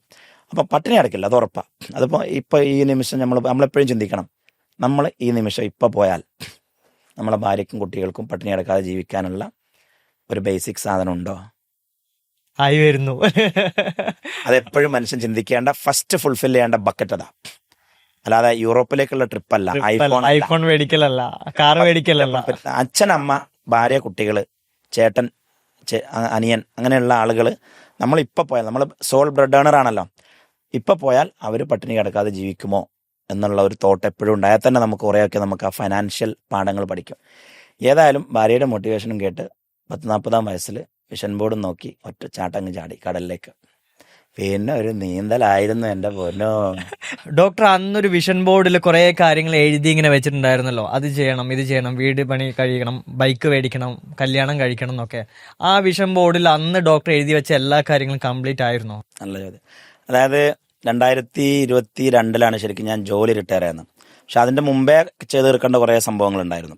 അപ്പോൾ PhD കംപ്ലീറ്റ് ചെയ്യണം, അതുപോലെ പിന്നെ വീട്, സ്വന്തമായിട്ടുള്ള വീട്, ഒരു പറമ്പ് മേടിച്ച് വീട് വെക്കണം, അത് കംപ്ലീറ്റ് ചെയ്തു 2022. സ്വന്തമായിട്ട് കമ്പനി തുടങ്ങണം, അത് 2018 തുടങ്ങി. അതുപോലെ സ്വന്തമായിട്ട് ബ്രാൻഡ് തുടങ്ങണം, ഡീപ്പ് ഇമേഴ്ഷൻ, അത് 2019 തുടങ്ങി. ബുള്ളറ്റ് മേടിക്കണം എന്നുള്ളൊരു സാധനം ഉണ്ടായിരുന്നു. അത് ഞാനൊരു 10 വട്ടം ബുള്ളറ്റിൻ്റെ ഷോറൂമിൽ പോയി. എന്നിട്ട് അവർ 2.5 ലക്ഷം 2.25 ലക്ഷം ഒരു നല്ല സാധനത്തിന്, അല്ലെങ്കിൽ 3 ലക്ഷം എന്നൊക്കെ പറയും. അപ്പം എനിക്ക് തോന്നുന്നത് വേസ്റ്റ്, ഞാൻ വർഷത്തിൽ ഒരു ദിവസം പോലും ഓടിക്കൂല. അപ്പം ബുള്ളറ്റ് ഇമോഷനാണ്, പക്ഷെ പണം ലോജിക്കായതുകൊണ്ട് 10 വട്ടം പോയിട്ടും എന്തായില്ല, നടന്നില്ല. ഈ അടുത്ത് ഒരാഴ്ച മുമ്പ് രസകരമായിട്ട് ഞങ്ങൾ ചോറുന്നാൻ പോയി സ്റ്റാഫിൻ്റെ കൂടെ. ആ അപ്പോൾ അപ്പുറത്തെ ബുള്ളറ്റിൻ്റെ ഷോറൂം നമ്മൾ വെറുതെ കയറി നോക്കി, ബുള്ളറ്റ് കണ്ടു. പിന്നെ എനിക്ക് തോന്നി ഇമോഷൻ വെർസസ് ലോജിക്. ഒരിക്കലും ലോജിക്കലി ഇതൊരു ഇൻവെസ്റ്റ്മെൻറ്റേ അല്ല, വേസ്റ്റ് ഓഫ് മണിയാണ്. പക്ഷെ ഇനിയിപ്പോൾ ജീവിതത്തിൽ അങ്ങനെ ഒരു ബോധ്യം ഉണ്ടായിട്ട് എന്താ നിൽക്കണ്ട, അത് നടക്കാതിരിക്കണ്ട എന്ന് പറഞ്ഞ് അന്ന് സ്വൈപ്പും ചെയ്ത് നമ്മൾ പോയ പോക്കിൽ അത് ചോറ് തിന്നാൻ പോയ നമ്മള്. അത് ഗൈസ് പ്രത്യേകിച്ച് വേറൊരു കാര്യം പറയാനുള്ള, അതായത് ഇപ്പൊ ഞാനൊക്കെ ഒരു ബൈക്ക് മേടിക്കണം അല്ലെങ്കിൽ ഒരു കാറ് മേടിക്കണം എന്നൊക്കെ പ്ലാൻ ചെയ്തിട്ട് നമ്മളത് മനസ്സിൽ ഇങ്ങനെ ഇട്ടിട്ട് ഒരു നല്ല ഒരു ടൈം അതിനു വേണ്ടി ഇൻവെസ്റ്റ് ചെയ്യും, ബിക്കോസ് ഇതിനെക്കുറിച്ച് പഠിക്കാൻ വേണ്ടിയിട്ട്. പക്ഷെ അന്ന് ഡോക്ടർ ജിന്റെ കൂടെ വന്നപ്പോൾ നമ്മൾ സാധാരണ മിഠായി മേടിക്കുന്ന പോലെ എന്നാ പിന്നെ ഒരു ബുള്ളറ്റ് ഇങ്ങനെ തരീന്ന് പറഞ്ഞു. ഇപ്പൊ എനിക്കൊക്കെ തോന്നുകയാണ് ഈ ഒരു ലെവലിലേക്ക് എത്തണം എന്നുള്ള ഒരു ഫീലിംഗിലേക്കൊക്കെ. അല്ല, ലൈഫിലൊരു ഏജ് വരും, അല്ലെങ്കിൽ ഒരു ഏജ് അല്ല ശരിക്കും ഒരു സ്റ്റേജ് വരും. അവിടെ നമ്മൾ നമ്മുടെ ബാങ്കിൽ ഇന്ന് എത്രയാണ് ബാലൻസ് ഉള്ളത് നമുക്കറിയാത്തൊരു സ്റ്റേജ് വരും. നമ്മളിപ്പം വാങ്ങുന്ന ഈ പർച്ചേസ് നടത്തിയാൽ പിന്നെ ഉണ്ടാകുന്ന ബാലൻസ് എത്രയാണെന്നും അറിയാത്തൊരു സ്റ്റേജ് വരും. അപ്പം നമ്മളെ ആവശ്യങ്ങളും ആഗ്രഹങ്ങളും നടത്തിക്കൊണ്ട് പോകും, പക്ഷേ അതിൻ്റെ പ്രൈസ് ടാഗ് നമ്മൾ നോക്കില്ല. അങ്ങനെ ഒരു സ്റ്റേജ് വരാനുണ്ടായിരുന്നേ, അതിനെക്കുറിച്ച് സ്വപ്നം കാണണം. യെസ്, അതായത് ആരുടെയോ കുറച്ച് കോട്ടോ മോട്ടിവേഷനോ കേട്ടിട്ടുണ്ട്, നമ്മളൊരു ഷോപ്പിൽ കയറി കഴിഞ്ഞാൽ അതിന്റെ പ്രൈസ് ടാഗ് നോക്കാതെ നമുക്ക് ആ സാധനം. അതൊരു തമാശയല്ല, കാരണം നമുക്ക് നമ്മളെ ബാങ്ക് ബാലൻസ് അറിയില്ലല്ലോ. നമുക്കറിയില്ലല്ലോ ബാങ്ക് ബാലൻസ്, ഒരു മിനിമം ഇത്ര ഉണ്ടാവും നമുക്കറിയാം, പക്ഷെ എക്സാക്ട് നമ്പർ അറിയില്ല. അതിൽ നിന്ന് ഇപ്പോൾ ഒരു 2 ലക്ഷം എടുത്താൽ നമ്മൾ അറിയില്ല, പക്ഷെ അറിയണം, അത് അക്കൗണ്ട്സ് നോക്കിയാൽ അറിയും. പക്ഷെ ഇമോഷണലി നമ്മൾ അറിയില്ല. മറ്റേത് ആകെ 50,000 ഉള്ളവൻ്റെ അടുത്ത് 1 ഉറുപ്പ് എടുത്താൽ നമ്മൾ അറിയും, അല്ലെങ്കിൽ ആകെ 10,000 ഉള്ളവൻ്റെ അടുത്ത് അത് വേറെ. അതാണ് നമ്മളൊരു പോവർട്ടി ബേസിക്കലി ഒരു സ്റ്റേറ്റ് ഓഫ് മൈൻഡാണ്. ഞാൻ പറഞ്ഞല്ലോ, റോട്ടി കപ്പട മക്കാനുള്ള ആ ഒരു ബേസിക് ഫൈനാൻഷ്യൽ ഇൻഡിപെൻഡൻസ് എത്തിക്കഴിഞ്ഞാൽ അവിടുന്ന് അങ്ങോട്ട് ഫോം ചെയ്യുന്ന മറ്റൊരു സ്റ്റേറ്റ് ഓഫ് മൈൻഡാണ് വെൽത്ത് എന്ന് പറയുന്നത്. അപ്പം ഇൻ സമ്മറി, ആ വിഷൻ ബോർഡിലുള്ള എല്ലാ കാര്യങ്ങളും 2025 എഴുതി വെച്ച എല്ലാ കാര്യങ്ങളും, ഈ ബുള്ളറ്റ് ഒഴിച്ച് ബാക്കിയെല്ലാം ബേസിക്കലി 2022-23 ആയപ്പോഴേക്ക് കംപ്ലീറ്റ് ആയിരുന്നു എല്ലാം, ഈ റിട്ടയർമെൻ്റ് അടക്കം എല്ലാം. അപ്പോൾ 2018 ഒരാൾ വിഷൻ ബോർഡ് വരക്കുന്നു 2025, പക്ഷെ 2022 ആകുമ്പോൾ അത് മുഴുവൻ ടിക് ടിക് ടിക് ടിക് ടിക്. അതിൻ്റെ ഒരു എനർജിയും പവറും, അതായത് നമ്മൾ ഇപ്പോൾ ചില കുട്ടികളൊക്കെ എനർജിക്ക് വേണ്ടി മറ്റു പലതും ഡിപ്പെൻഡ് ചെയ്യാറുണ്ട്. അത് സ്മോക്ക് ആവാം, ഡ്രഗ് ആവാം, കെമിക്കൽസ് ആവാം, ഒക്കെ ആവാമല്ലോ. പക്ഷേ അവിടെ ഒന്നും എല്ലാവരും എനർജി കിടക്കുന്നത്. നമ്മൾ ലൈഫിനെ കുറിച്ച് വെറുതെ മലന്ന് കിടന്നിട്ട് സ്വപ്നം കാണണം. സ്വപ്നം കണ്ടിട്ട് അത് മറന്നു പോകുന്നതിൻ്റെ മുമ്പ് അതൊരു പേപ്പറിൽ എഴുതണം. എന്നിട്ട് എവിടെയെങ്കിലും മാറി ഇരുന്നിട്ട് ഡീപ്പ് ഇമർഷനിൽ പോവാം. ഡീപ്പ് ഇമർഷൻ, നമ്മളിലേക്ക് ആഴത്തിലിറങ്ങാം. എന്നിട്ട് ആ സാധനം നല്ലൊരു A3 A4 അല്ലെങ്കിൽ വലിയൊരു പേപ്പറിൽ നല്ല ഇതുണ്ടല്ലോ, ചാർട്ട് പേപ്പർ, അതിൽ കളർഫുള്ളായിട്ട് വരക്കുക. എനിക്ക് ഇത് വേണം, ഇത് വേണം, ഇത് വേണം, ഇത് വേണം, ഇത് വേണം, ഇത് വേണം എന്ന് പറഞ്ഞിട്ട് എഴുതുക. എന്നിട്ട് എല്ലാ ദിവസവും രാവിലെ ഇരുന്നിട്ട് ആ സാധനത്തേക്ക് നോക്കാം, ഞാനിത് നേടും. എന്നിട്ട് ജഗതി ഉറങ്ങിയ മാതിരി ഉറങ്ങരുതിട്ടാ, പണിക്ക് പോകണം. അതിലേക്കുള്ള ആക്ഷൻ ഇങ്ങനെ എടുക്കുക. എന്നിട്ട് അത് ഓരോന്നും അച്ചീവ് ചെയ്യുമ്പോൾ നമുക്കുണ്ടാകുന്ന ഒരു ഡോപ്പമൈൻ സർജ് ഉണ്ട്, ഭയങ്കരം. അത്രയും ഡോപ്പമൈന് ഒരു സാധനം അടിച്ചാലും കയറത്തില്ല. അത് തെറ്റിദ്ധാരണയാണ്. സോഫയിൽ കിടന്നിട്ട് ഇതാവേണ്ട നല്ല ഡോപ്പമൈൻ എന്ന് പറയുന്നത്. ഡോപ്പമൈൻ എന്ന് പറഞ്ഞാൽ നമ്മൾ ഗോൾ സെറ്റ് ചെയ്യുക, വിഷൻ ബോർഡ് സെറ്റ് ചെയ്യുക. അത് അച്ചീവ് ചെയ്യുമ്പോൾ നമ്മുടെ ബ്ലഡിലുണ്ടാവുന്ന ഒരു പറഞ്ഞറിയിക്കാൻ പറ്റാത്ത ഒരു യൂഫോറിക് സ്റ്റേറ്റ് ഉണ്ട്. അത് ഭയങ്കര, അതാണ് ഫസ്റ്റ്. എന്നിട്ടാണ് ഞാൻ പിന്നെ 2024 വർഷത്തിൽ എനിക്ക് വിഷൻ ബോർഡ് ഇല്ല, കാരണം അവിടെ ഒരു ചെറിയ ഗ്യാപ്പ് വന്നു. പിന്നീടാണ് കഴിഞ്ഞ വർഷം വീണ്ടും വിഷൻ ബോർഡ് വരച്ചത്. അപ്പോൾ ആ 2022, 3, 4 കാലഘട്ടങ്ങളിൽ വിഷൻ ബോർഡ് ഇല്ലാതിരിക്കാൻ വേറെ കാരണം കൂടി ഉണ്ടായിരുന്നു. അന്ന് നമ്മൾ കടലിലേക്ക് ചാടിയല്ലോ. പാളി എന്ന് പറയാൻ പറ്റില്ല, പക്ഷേ പെയിൻഫുള്ളായിരുന്നു. കാരണം ഇത് മാസം കൂടുമ്പോൾ ഇങ്ങനെ ഒരു അറബി മാസം 27-28 ആകുമ്പോൾ ക്ലിങ് എന്ന് ഒച്ച വരും. എന്നിട്ട് അതിൽ നിന്ന് ഒരു 10-20% ചിലവാക്കി ബാക്കി നമ്മൾ മാറ്റാണ്. നമ്മളങ്ങ് സേഫ് ആയിട്ട് പോവാണ്. എക്സ്ട്രീ, അതായത് അതിലും വലിയൊരു സേഫ് ഈ ലോകത്തില്ല. അപ്പൊ ഉമ്മ പറഞ്ഞാൽ നിനക്ക് അഹങ്കാരാണെന്ന് പറഞ്ഞില്ലേ, അത് വിട്ടിട്ടാണ് നമ്മൾ ചാടുന്നത്. അപ്പൊ ഇവിടെ വരുമ്പോൾ മാസത്തിൽ എക്സ്പെൻസ് 6 ലക്ഷം, 7 ലക്ഷം, 8 ലക്ഷം, ഓവറോൾ 8 ലക്ഷം രൂപ എക്സ്പെൻസ്, സ്റ്റാഫ്, റെന്റ്, സാലറി എല്ലാം കൂടി ആയിട്ട്. എന്നിട്ട് ബേസിക് ഇൻവെസ്റ്റ്മെന്റ് ഫാമിലി എക്സ്പെൻസിന് പോകുന്നു. ഇനി ഞാൻ ഓടണം എന്തിന്? ഈ കുട്ടികൾക്ക് സാലറി കൊടുക്കണം, റെന്റ് കൊടുക്കണം.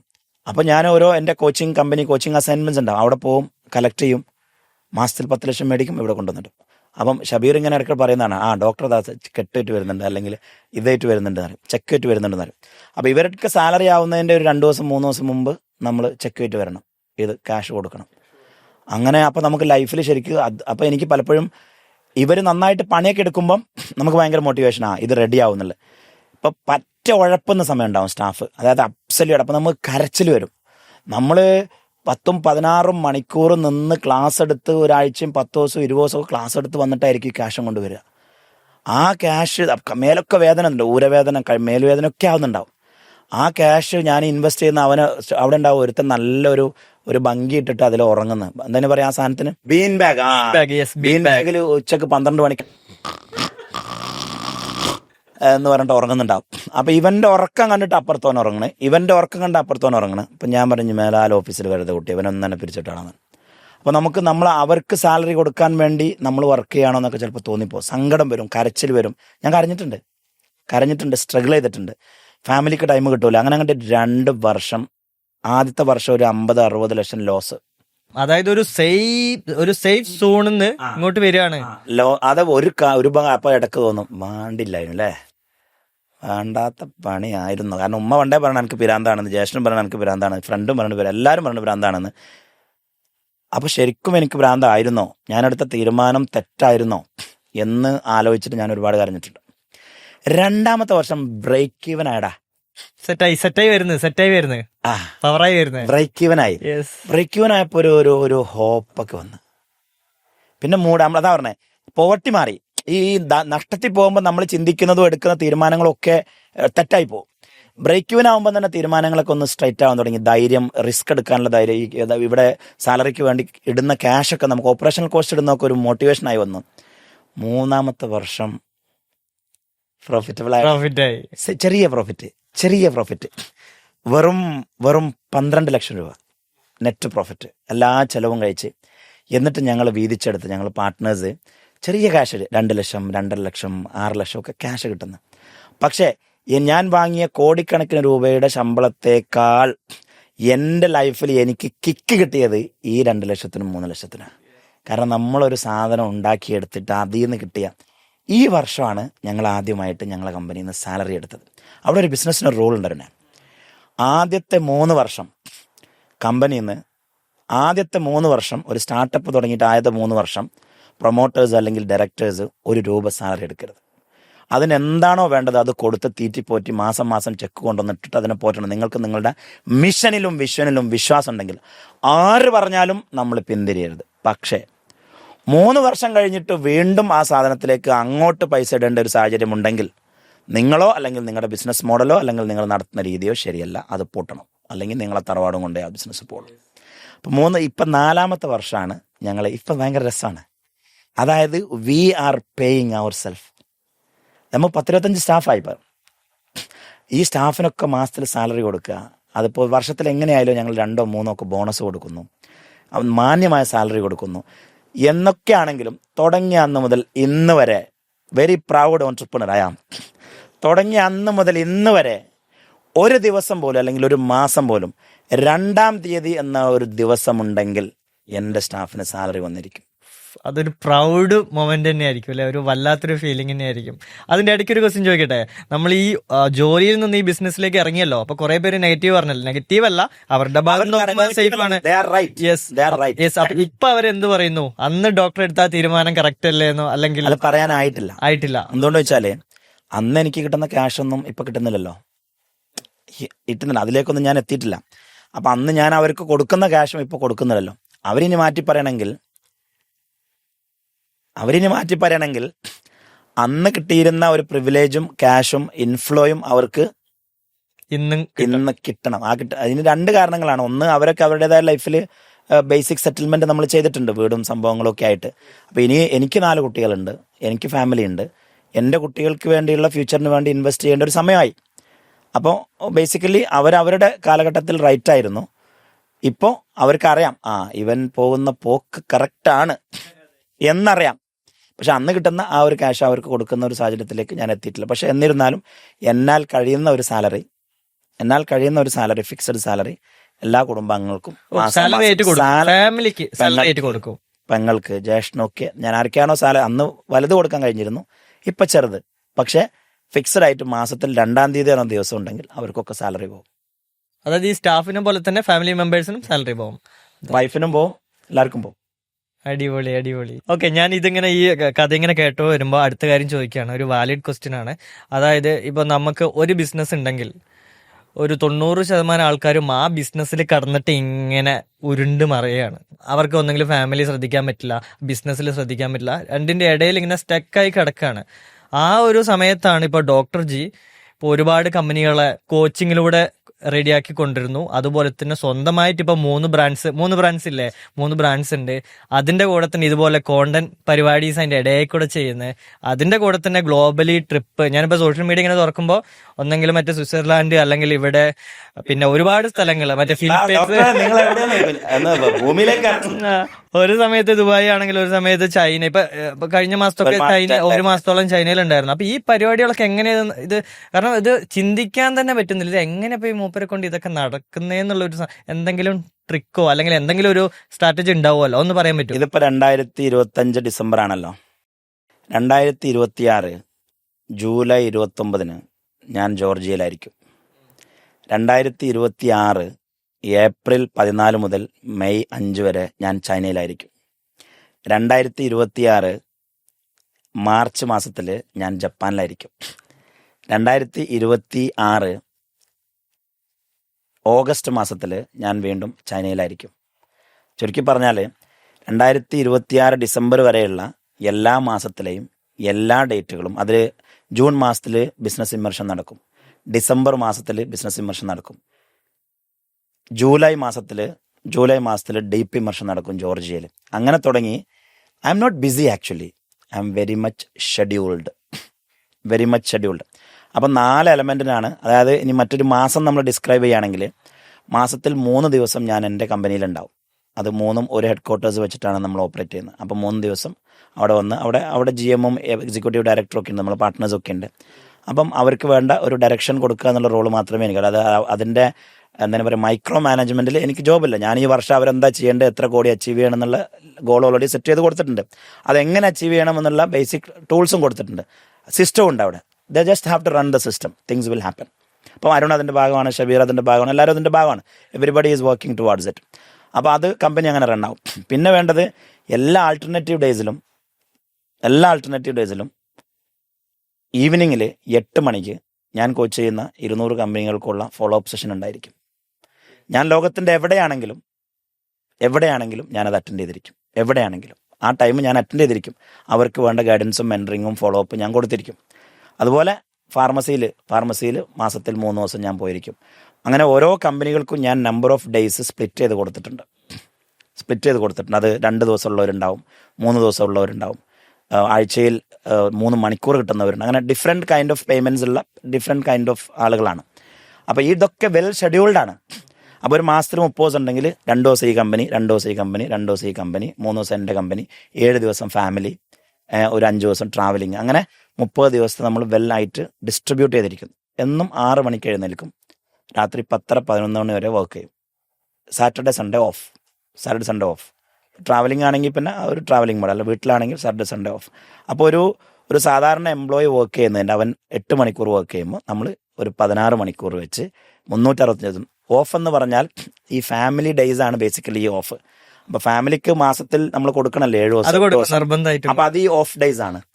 അപ്പോൾ അന്ന് ഞാൻ ഓഫ് എന്ന് പറഞ്ഞാൽ കടന്നുറങ്ങല്ല, I have lot of family commitment that day. അപ്പോൾ അത് അങ്ങനെ എണ്ണിപ്പോയി. അപ്പോൾ ചുരുക്കി പറഞ്ഞാൽ 365 ഡേയ്സിലും we are scheduled, not busy, well scheduled.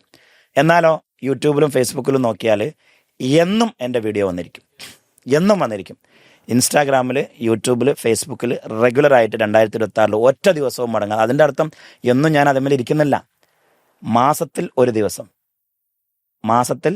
ഒരു ദിവസം റെക്കോർഡിങ്ങിന് വേണ്ടിയിട്ട് ടീമിന് കൊടുക്കും. ഓഫീസിൽ വരുന്ന സമയത്ത് അവർ 2 മാസത്തേക്കോ അല്ലെങ്കിൽ 1 മാസത്തേക്കുള്ള കോണ്ടന്റ് ആ സമയത്ത് റെക്കോർഡ് ചെയ്ത് വെക്കും. പിന്നെ ബാക്കി സിസ്റ്റമാണ്. ഞാൻ ആ യൂട്യൂബുമായിട്ട് അതിൻ്റെ കമൻറ്റിലോ അതിൻ്റെ ഇതിലോ ഒരു സാധനത്തിലും എനിക്കൊരു ബന്ധമില്ല. It's team is running the show. When you build a system everything is possible. നമ്മൾ തന്നെ എല്ലാം ആവണം, എൻ്റെ കൈ എല്ലായിടത്തും എത്തണം, ഞാൻ അവിടെ എത്തിയിട്ടില്ല കാര്യങ്ങളൊന്നും ശരിയാവില്ല, ഞാൻ ഭയങ്കര സംഭവമാണ്, ഞാനില്ലെങ്കിൽ കാര്യങ്ങൾ ഞാൻ ഉണ്ടായാലേ കാര്യങ്ങൾ ശരിയാവുള്ളൂ, അവരൊന്നും ചെയ്താൽ ശരിയാവില്ല എന്നുള്ള തോന്നലുള്ള ബിസിനസ്മാൻ എവിടെ എത്തൂല. ഡോക്ടർ ജി, നമ്മൾ ഇത്രയും നേരം സംസാരിച്ചു. അതിൽ ഡോക്ടർ ജി ഇടയ്ക്കിടയ്ക്ക് ഇങ്ങനെ പറയുന്ന ഒരു കാര്യമാണ് വിഷൻ ബോർഡ് അല്ലെങ്കിൽ പ്ലാൻ ചെയ്യുക, എഴുതി വെക്കുക എന്നുള്ളത്. ഇപ്പം ഞാൻ എൻ്റെ +2 അല്ലെങ്കിൽ ഡിഗ്രി കാലഘട്ടത്തിലൊക്കെ ഇപ്പം ഞാനിപ്പോൾ വയനാട്ടിലാണ് ജനിച്ചു വളർന്നത്. എൻ്റെ ഏറ്റവും വലിയൊരു ഡ്രീം ആയിരുന്നു ഒരു ബൈക്ക്, സ്വന്തമായിട്ട് ഒരു ബൈക്ക് എടുക്കുക എന്നുള്ളത്. അതും നോർമൽ ബൈക്കല്ല, നമ്മുടെ ഒരു ഡ്യൂക്ക്. അവ ആ 2018 ഡ്യൂക്ക് എടുക്കാന്ന് പറഞ്ഞാൽ, ഒന്നാമത് വയനാട്ടിൽ ഭയങ്കര കുറവാണ് അങ്ങനത്തെ ഒരു ബൈക്ക് തന്നെ ഇല്ല. രണ്ടാമത് കേരളത്തിൽ പൊതുവെ ഒരു ചീത്തപ്പേരാണ് ഈ ഡ്യൂക്ക് ബൈക്ക് എടുത്തു കഴിഞ്ഞാൽ എല്ലാരും അത് മാത്രമല്ല, ഈ ഒരു 100 പേര് എടുത്തു കഴിഞ്ഞാൽ അതിൽ 90% അല്ലെങ്കിൽ 98 ആൾക്കാരും മരിച്ചു പോവാന്നുള്ളൊരു ഇതും കൂടി ഉണ്ട്. പക്ഷെ ഇതൊന്നും നമ്മുടെ മൈൻഡിലില്ല. ബിക്കോസ് അതിന്റെ ഒരു സ്റ്റൈലും അതിന്റെ ഒരു ഇതൊക്കെ ആയിട്ട് നമ്മൾ ഭയങ്കര ഇഷ്ടപ്പെട്ടിട്ട് ആ ബൈക്ക് എടുക്കണം എന്നുള്ള ആഗ്രഹം എനിക്കിങ്ങനെ വന്നുകൊണ്ടേയിരിക്കും. ഭയങ്കര ഒരു മൂഡ് ഇങ്ങനെ വന്നുകൊണ്ടിരിക്കുക. അപ്പൊ ഞാൻ ഇതിനെക്കുറിച്ച് ഇങ്ങനെ കാണുന്നു, ഇതിന്റെ വീഡിയോ ഇങ്ങനെ കാണുന്നു, ഇതിങ്ങനെ നോട്ടിൽ ഡ്യൂക്കിന്റെ പടം വരച്ചു വെക്കുന്നു, അങ്ങനെ പോയി. പക്ഷെ വിത്തിൻ 1 ഇയർ എനിക്ക് ബൈക്ക് കിട്ടി. പക്ഷെ അതിന്റെ ഫുൾ പൈസയൊന്നും ഞാൻ കൊടുത്തിട്ടില്ല, അന്ന് പൈസ ഒന്നുമില്ല. പക്ഷെ EMI ഒക്കെ ഇട്ടിട്ട് എങ്ങനെയൊക്കെയോ അപ്പോ ബൈക്ക് കിട്ടി. അപ്പൊ ഡോക്ടർ പറയുന്നുണ്ട്, നമുക്ക് എന്തെങ്കിലും ഒരു കാര്യം നേടണമെങ്കിൽ ആദ്യം നിങ്ങൾ അത് എഴുതി വെക്കുന്നുള്ള ഒരു വരച്ചു വെക്കണം. അതിനെക്കുറിച്ച് എന്താണ് പറയാനുള്ളത്? അത് ഏതോ ഒരു ഇവിടെ ഞാൻ കണ്ടിട്ടുണ്ട്, നിങ്ങൾക്കൊരു പ്രോബ്ലം ഉണ്ടെങ്കിൽ അല്ലെങ്കിൽ നിങ്ങൾക്കൊരു സാധനം അച്ചീവ് ചെയ്യണമെങ്കിൽ നിങ്ങൾ അത് എഴുതി വെച്ചാൽ തന്നെ അത് പകുതി ഓക്കെ ആയി എന്നുള്ള ഒരു സാധനമുണ്ട്. അപ്പൊ അതിനെക്കുറിച്ച് വിഷ്വലൈസ്, പിക്ചറൈസ്, ആക്ച്വലൈസ് എന്നുള്ളതാണ്. ആദ്യം നമ്മളല്ലോ പാറപ്പുറത്ത് പോയി ഇരുന്ന് ബീച്ചിൽ പോയി മലന്ന് കിടന്നിട്ട് ആ സാധനത്തെ മാനത്ത് കാണണം ആദ്യം. അതാണ് വിഷ്വലൈസേഷൻ എന്ന് പറയുന്നത്. മാനത്ത് കണ്ട സാധനത്തെ പിന്നെ പിക്ചറൈസ് ചെയ്യണം, അതായത് വരച്ച് റെഡിയാക്കിയിട്ട് നമ്മൾ വിഷൻ ബോർഡിൽ ഒട്ടിക്കണം. എന്നിട്ട് വീണ്ടും ആ ഫ്രെയിമിൽ നോക്കിയിട്ട് വീണ്ടും വിഷ്വലൈസ് ചെയ്യും. എന്നും രാവിലെ അവിടെയാണ് നമുക്ക് ലോ ഓഫ് അട്രാക്ഷൻ വരാം. എങ്ങനെയാന്ന് വെച്ചാൽ, ഇപ്പം നീ ഡ്യൂക്ക് ബൈക്ക് 3 ലക്ഷം രൂപ എന്ന് മനസ്സിൽ കയറ്റി കഴിഞ്ഞാൽ പിന്നെ നിന്റെ മൈൻഡ് ഓപ്പറേറ്റ് ചെയ്യുന്നത് ഹൗ ക്യാൻ ഐ മേക്ക് 3 ലക്ഷം രൂപയാണ്. അത് കയറ്റിയിട്ടില്ലെങ്കിൽ നിന്റെ മൈൻഡ് ഓപ്പറേറ്റ് ചെയ്യുന്നത് how can I make 15,000 rupees എന്നുള്ളതാണ്. അപ്പം നിന്റെ സ്ട്രാറ്റജി വർക്ക് ചെയ്യുന്നത് 2 ഡിഫറെൻറ്റ് മോഡലായി. ഒരാൾക്ക് പഴം വേണമെങ്കിൽ അയാൾ പുറത്തിറങ്ങി വാഴത്തോട്ടത്തിൽ പോയി പഴക്കൊല വെട്ടിയിട്ട് വരും. ഒരാൾക്ക് പവിഴം വേണമെങ്കിൽ അയാൾ കടലിൽ പോയി മുങ്ങിയിട്ട് പവിഴം എടുത്തിട്ട് വരും. അപ്പം എന്താണ് വേണ്ടത് എന്നതിനനുസരിച്ചാണല്ലോ നമ്മൾ എങ്ങോട്ടാണ് പോകുന്നതെന്ന് തീരുമാനിക്കേണ്ടത്. അപ്പം ബേസിക്കലി യു വിഷ്വലൈസ് ഇറ്റ്. അപ്പം നമ്മൾ ലോ ഓഫ് അട്രാക്ഷൻ എന്തായിരിക്കും, നമ്മുടെ മുന്നിൽ അതിന് വേണ്ടിയുള്ള സാഹചര്യങ്ങളും ആളുകളും റിസോഴ്സസും ഇങ്ങോട്ട് നടന്നിങ്ങനെ വരും. അങ്ങനെയാണ് ഇത് ബേസിക്കലി ഇത് മാനിഫെസ്റ്റ് ചെയ്ത് വരിക. അപ്പം എന്ത് വേണമെങ്കിലും അത് എഴുതി വെക്കുക, വരച്ചു വെക്കുക, അത് വിഷ്വലൈസ് ചെയ്തുകൊണ്ടേയിരിക്കുക, സാധനം ഇങ്ങോട്ട് നടന്നു വരും. കാരണം നമ്മുടെ ബ്രെയിന് അതിന് വേണ്ടിയുള്ള സ്ട്രാറ്റജി ഡെവലപ്പ് ചെയ്യും. ഇയാൾ ഭയങ്കര പവർഫുള്ളാണ്. നമ്മുടെ ബ്രെയിന് അതിന് വേണ്ടിയിട്ടുള്ള സ്ട്രാറ്റജി ഡെവലപ്പ് ചെയ്യും. നമ്മൾ ഡെവലപ്പ് ചെയ്യണ്ട. മൂപ്പർക്ക് പ്രോഗ്രാമിംഗ് കൊടുക്കണം. What you want? Duke. Okay. Did you ever dream about a Mercedes Benz? Never. You will never get a Mercedes Benz in your life. If you want it, dream it, write it down. നിന്റെ ബെഡ്റൂമിൽ, നിന്റെ ചുമരുമ്മിൽ ഞാൻ ഇന്ന വർഷം ഈ സാധനം വാങ്ങിയിരിക്കും ഒന്ന് എഴുതി വെച്ച് നോക്കണം. നമ്മൾ പാതി ചെയ്താൽ മതി, ബാക്കി പടച്ചവൻ ചെയ്യും. ആ വണ്ടി വാങ്ങുന്നതിൽ നിന്ന് ആരും നമ്മളെ സ്റ്റോപ്പ് ചെയ്യുന്നില്ലെന്ന് മാത്രമല്ല, ലോകത്തുള്ള എല്ലാ റിസോഴ്സസും അതിനു വേണ്ടി നമുക്ക് വേണ്ടി വർക്ക് ചെയ്യുകയും ചെയ്യും. ആ ഡേറ്റിന് മുമ്പ് സാധനം നമ്മളെ വീടിൻ്റെ മുമ്പിൽ എത്തുകയും ചെയ്യും. അതാണ് ഒരു വിഷൻ ബോർഡിന്റെ ഒരു പവർ. വിഷൻ ബോർഡ് ഇല്ലാത്തവൻ ഈ നമ്മൾ പറയാറുണ്ട്, എന്താ പറയാ, ഒരു പുഴയിൽ ഒഴുകി നടക്കുന്ന മരത്തടിയില്ലേ, അവനെ പോലെ. അതിങ്ങനെ ഒഴുകി ആ പാറമേ തട്ടി, ഈ പാറമേ തട്ടി, ആ പാറമേ തട്ടി, അങ്ങോട്ടാടാ പോണ ആ വെള്ളം പോണ്, ഞാനും പോണ്, എവിടെ എത്തുക, എന്തിനാ ആ സൈഡിൽ പോകണം, ഒന്നുമില്ല, വെള്ളം അങ്ങോട്ട് പോകണം ഞാൻ. അങ്ങനെ ലക്ഷ്യബോധമില്ലാതെ ഒഴുകി നടക്കുന്ന അല്ലെങ്കിൽ നൂലില്ലാതെ പറന്നു നടക്കുന്ന പട്ടത്തെ പോലെയുള്ള ആളാണ് വിഷൻ ബോർഡ് ഇല്ലാത്ത ഒരാൾ. മനുഷ്യൻ എന്ന് പറഞ്ഞാൽ പൊളി മനുഷ്യൻ ആരാണ്, വിജയ് ആരാന്ന് വെച്ചാൽ ഒരു വിഷൻ ബോർഡ് വരച്ചിട്ട് അതിലേക്ക് ഉന്നം വെച്ചിട്ട് ഷൂട്ട് ചെയ്യുന്നവനാണ്. ഡോക്ടറെ, ഈ ഒരു വിഷൻ ബോർഡ് എന്ന് പറയുന്ന ഈ ഒരു സംഭവം ആക്ച്വലി ബിസിനസ്സിൽ എത്രത്തോളം ഇമ്പോർട്ടന്റ് ആണ്? വിഷൻ ബോർഡ് നമ്മളിപ്പോൾ ഒരു ഏകദേശം 100-ലധികം അല്ലെങ്കിൽ 200-ഓളം ഓർഗനൈസേഷന് വിഷൻ ബോർഡ് ഞാൻ സെറ്റ് ചെയ്ത് കൊടുത്തിട്ടുണ്ട്. അതിൽ 10-35 ബ്രാൻഡിൽ ഞാൻ ഇറങ്ങി കളിച്ചിട്ടുണ്ട്. ഒരു രസം എന്താണെന്ന് വെച്ചാൽ, ഇപ്പോൾ ഒരു ബ്രാൻഡിന് 100 ഔട്ട്ലെറ്റ് വേണം എന്ന് സെറ്റ് ചെയ്താൽ ആ സെറ്റ് ചെയ്ത സമയത്തിൻ്റെ മുന്നേ, ഒരു ഉദാഹരണം പറയുകയാണെങ്കിൽ ഇപ്പം റുമാൻ ഫാർമസി എടുക്കാം. 7 ഔട്ട്ലെറ്റുള്ള സമയത്ത് 2022 ഞങ്ങൾ 25, 100, 150, 500 അങ്ങനെ 3 ഘട്ടങ്ങളിലായിട്ട് വിഷൻ ബോർഡ് സെറ്റ് ചെയ്തു. 2035 വരെയുള്ള വിഷൻ. അപ്പോൾ അതിൽ 2025 വിഷൻ 25 ഔട്ട്ലെറ്റ് ആയിരുന്നു. 2025 ഡിസംബർ ആകുമ്പോഴേക്കാണ് 25 ഔട്ട്ലെറ്റ് കംപ്ലീറ്റ് ആവേണ്ടത്. 2025 ജൂൺ ആയപ്പോൾ ഓൾറെഡി ഞങ്ങൾ 25 അടിക്കുകയും ചെയ്തു. പ്ലസ് ഒരു ഹോൾസെയിൽ ഡിവിഷനും തുറക്കുക, അതായത് സെൻട്രൽ പർച്ചേസ് ഹോൾസെയിൽ കമ്പനിയും തുടങ്ങി. അപ്പോൾ ഈ രണ്ട് സാധനം ഞങ്ങൾ വിഷൻ ബോർഡിനേക്കാൾ മുന്നേ 6 മാസം മുന്നേ ഞങ്ങൾ സഞ്ചരിച്ചു. അപ്പം ഒരു വിഷൻ ബോർഡിൽ എനിക്ക് ഭയങ്കര വിശ്വാസമാണ്. എന്തുകൊണ്ടെന്ന് വെച്ചാൽ ലാസ്റ്റ് ഒരു 2013-12 കാലഘട്ടം മുതൽ ഇങ്ങോട്ട് നോക്കുകയാണെങ്കിൽ ഒരു ഡിക്കേഡ് ഞാൻ കണ്ടല്ലോ. ഒരു 10-15 വിഷൻ ബോർഡ് സെറ്റ് ചെയ്തിട്ട് അതിൽ വർക്ക് ചെയ്തിട്ട് അത് അച്ചീവ് ചെയ്തിട്ട് ഇപ്പം സെറ്റ് ചെയ്യുമ്പോൾ നിങ്ങൾക്ക് അതിൽ വിശ്വാസം ഉണ്ടാവില്ല. പക്ഷെ എനിക്ക് സെറ്റ് ചെയ്യുമ്പോഴേ വിശ്വാസമാണ്. കാരണം 10 വർഷം മുമ്പ് സെറ്റ് ചെയ്ത സാധനം നമ്മൾ ഈ 10 വർഷം കൊണ്ട് അച്ചീവ് ചെയ്ത് 100 ഔട്ട്ലെറ്റ് അടിച്ചിരിക്കുന്ന ആളാണ്. അടുത്ത 100 ഔട്ട്ലെറ്റ് നിങ്ങൾക്ക് വേണ്ടി സെറ്റ് ചെയ്യുന്നത്. അപ്പോൾ ഇത് സെറ്റ് ചെയ്യുമ്പോൾ നിങ്ങൾക്ക് പോലും ഇല്ലാത്ത അത്രയും വിശ്വാസം നിങ്ങളുടെ വിഷൻ ബോർഡിൽ കോച്ചായ എനിക്കുണ്ട്. ആ അപാരമായ വിശ്വാസമാണ് കോച്ചിങ്ങിൻ്റെ പവറും. കാരണം നമ്മുടെ കോച്ച് ആൾ പവർഫുൾ ആണെന്നും അവന് കഴിവുണ്ടെന്നും അവനവൻ്റെ ഗോളിൽ എത്തുമെന്നുള്ള അപാരമായ വിശ്വാസം ആർക്ക് വേണം? നീ നിന്നിൽ വിശ്വസിക്കുന്നതിനേക്കാൾ കൂടുതൽ നിന്റെ കോച്ച് നിന്നിൽ വിശ്വസിക്കണം. അപ്പോഴാണ് ഈ വിഷൻ ബോർഡ് അച്ചീവ് ആവുക. അതാണ് അതിൻ്റെ ഒരു പവർ എന്ന് പറയുന്നത്. പക്ഷെ വിഷൻ ബോർഡ് അരുണെ എന്ത് വേണമെങ്കിലും വരച്ചോ നടക്കും. അതെങ്ങനെ നടക്കും എന്നുള്ളതിന് അതിനൊരു സ്ട്രാറ്റജിക് പ്ലാൻ വേറെ ഉണ്ടാക്കണം. അതിൽ വർക്ക് നമ്മൾ ചെയ്യും. അതൊക്കെ പിന്നീടുള്ള പണിയാണ്. ആദ്യം ഹൗ പാർട്ടല്ല, ആദ്യം വാട്ട്, എന്താണ് നമുക്ക് വേണ്ടതെന്ന് തീരുമാനിക്കുക. അതിന് അതിരുകളൊന്നുമില്ല. ഞാനൊരു വെറുതെ ഒരു തള്ളു ഡ്രീം പറയട്ടെ. വെറുതെ അതിലേക്ക് ഞാനിവിടെ ഉണ്ട്, നീ ഇവിടെ ഉണ്ടല്ലോ. ഒരു തള്ളു ഡ്രീം പറയട്ടെ. വെറുതെ തള്ളു ഡ്രീം.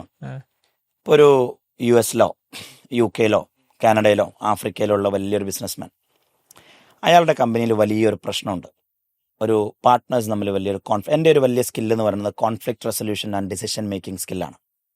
ഞാൻ പല കമ്പനിയിലും ഡയറക്ടർ ബോർഡുകൾ തമ്മിലുള്ള ഒരുപാട് കോൺഫ്ലിക്റ്റുകൾ സോൾവ് ചെയ്യുക എന്നുള്ള നമ്മുടെ പ്രൈമറി ജോബാണ്. പുഷ്പം പോലെ സോൾവ് ചെയ്യും. ഇതുവരെ ഒന്നും അടിച്ചു പിരിഞ്ഞിട്ടില്ല. അങ്ങനെ വലിയ ഏതോ രാജ്യത്തുള്ള 1000-കണക്കിനോ 10,000-കണക്കിനോ കോടി കച്ചവടമുള്ള ഒരു ബിസിനസ്മാൻ അവരുടെ കമ്പനി, അവരുടെ ആ ഒരു ബ്രാൻഡ് തന്നെ വീണു പോകുമെന്നുള്ള സാഹചര്യത്തിൽ ഈ കോൺഫ്ലിക്റ്റ് റെസൊല്യൂഷന് ഒരു ഗ്ലോബൽ മെൻറ്റർ അല്ലെങ്കിൽ കോച്ചിനെ അന്വേഷിച്ച് നടക്കുകയാണ്. അപ്പോൾ അവരിങ്ങനെ സെർച്ച് ചെയ്തപ്പോൾ അവർക്ക് സോഷ്യൽ മീഡിയയിൽ പുസ്തകങ്ങളിലൂടെ അല്ലെങ്കിൽ വേർഡ് ഓഫ് മൗത്തിലൂടെ അറിഞ്ഞു ദുബായിൽ ബേസ് ആയിട്ടുള്ള ഇങ്ങനെ ഒരു കോച്ചുണ്ട്, ഡോക്ടർ ഉമർ എന്നാണ് അയാളുടെ പേര്. അയാളെ കൊണ്ടുവന്നാൽ അയാൾ ഒരു ദിവസം കൊണ്ട് ഈ കോൺഫ്ലിക്റ്റ് റിസോൾവ് ചെയ്ത് തരും. പക്ഷേ അയാൾക്ക് ആ ഒരു ദിവസത്തിന് 10 കോടി രൂപ തരേണ്ടി വരും. പ്ലസ് അയാൾക്ക് നിങ്ങൾ സ്വന്തമായിട്ട് പ്രൈവറ്റ് ജെറ്റ് അയക്കണം. തള്ളാണ് വൈകി. അപ്പം തള്ളിന് ചിലവൊന്നുമില്ലല്ലോ. അല്ലെങ്കിൽ നിങ്ങൾ നേടുന്ന എമൗണ്ട്, ഇപ്പോൾ ആ ഡീലിൽ നിങ്ങൾ ക്ലോസ് ചെയ്യുന്ന എമൗണ്ടിൻ്റെ 10% മൂപ്പർക്ക് കൊടുക്കേണ്ടി വരും. But ever it is either fixed amount അല്ലെങ്കിൽ അതൊരു പെർസെൻറ്റേജ്. എന്നിട്ട് ആ മുതലാളിക്ക് ഇഷ്ടംപോലെ പ്രൈവറ്റ് ജെറ്റുകളുണ്ട്. അതിലൊരു ജെറ്റ് ദുബായിലേക്ക് വിടുന്നു. ഞാൻ ആ ജെറ്റിൽ കയറി അയാളുടെ രാജ്യത്ത് പോകുന്നു. രാവിലെ ഇറങ്ങി അവരൊരു ചർച്ച ചെയ്ത് സോൾവ് ചെയ്ത് ഈവനിങ് ആകുമ്പോൾ ഷേക്ക് ഹാൻഡ് ചെയ്ത് പ്രശ്നങ്ങൾ സോൾവ് ചെയ്ത് എല്ലാവരും കെട്ടിപ്പിടിച്ച് ഡീല് സൈൻ ചെയ്തിട്ട് വീണ്ടും രാവിലെ ബ്രേക്ക്ഫാസ്റ്റ് ഭാര്യയുടെ അടുത്ത് നിന്ന് കഴിച്ചിട്ട് ആ ക്യാഷിൻ്റെ ചെക്കും മേടിച്ചിട്ട് ഈവനിങ് ഡിന്നർ കഴിക്കാൻ വേണ്ടി വീണ്ടും ഭാര്യയുടെ അടുത്ത് പ്രൈവറ്റ് ജെറ്റിൽ തിരിച്ചെത്തുന്നു. വേറെ മൂഡ് തള്ളാണ് പോയി. പക്ഷെ ഇങ്ങനെയാ വിഷൻ ബോർഡ് സെറ്റ് ചെയ്യേണ്ടത്. And I will do this.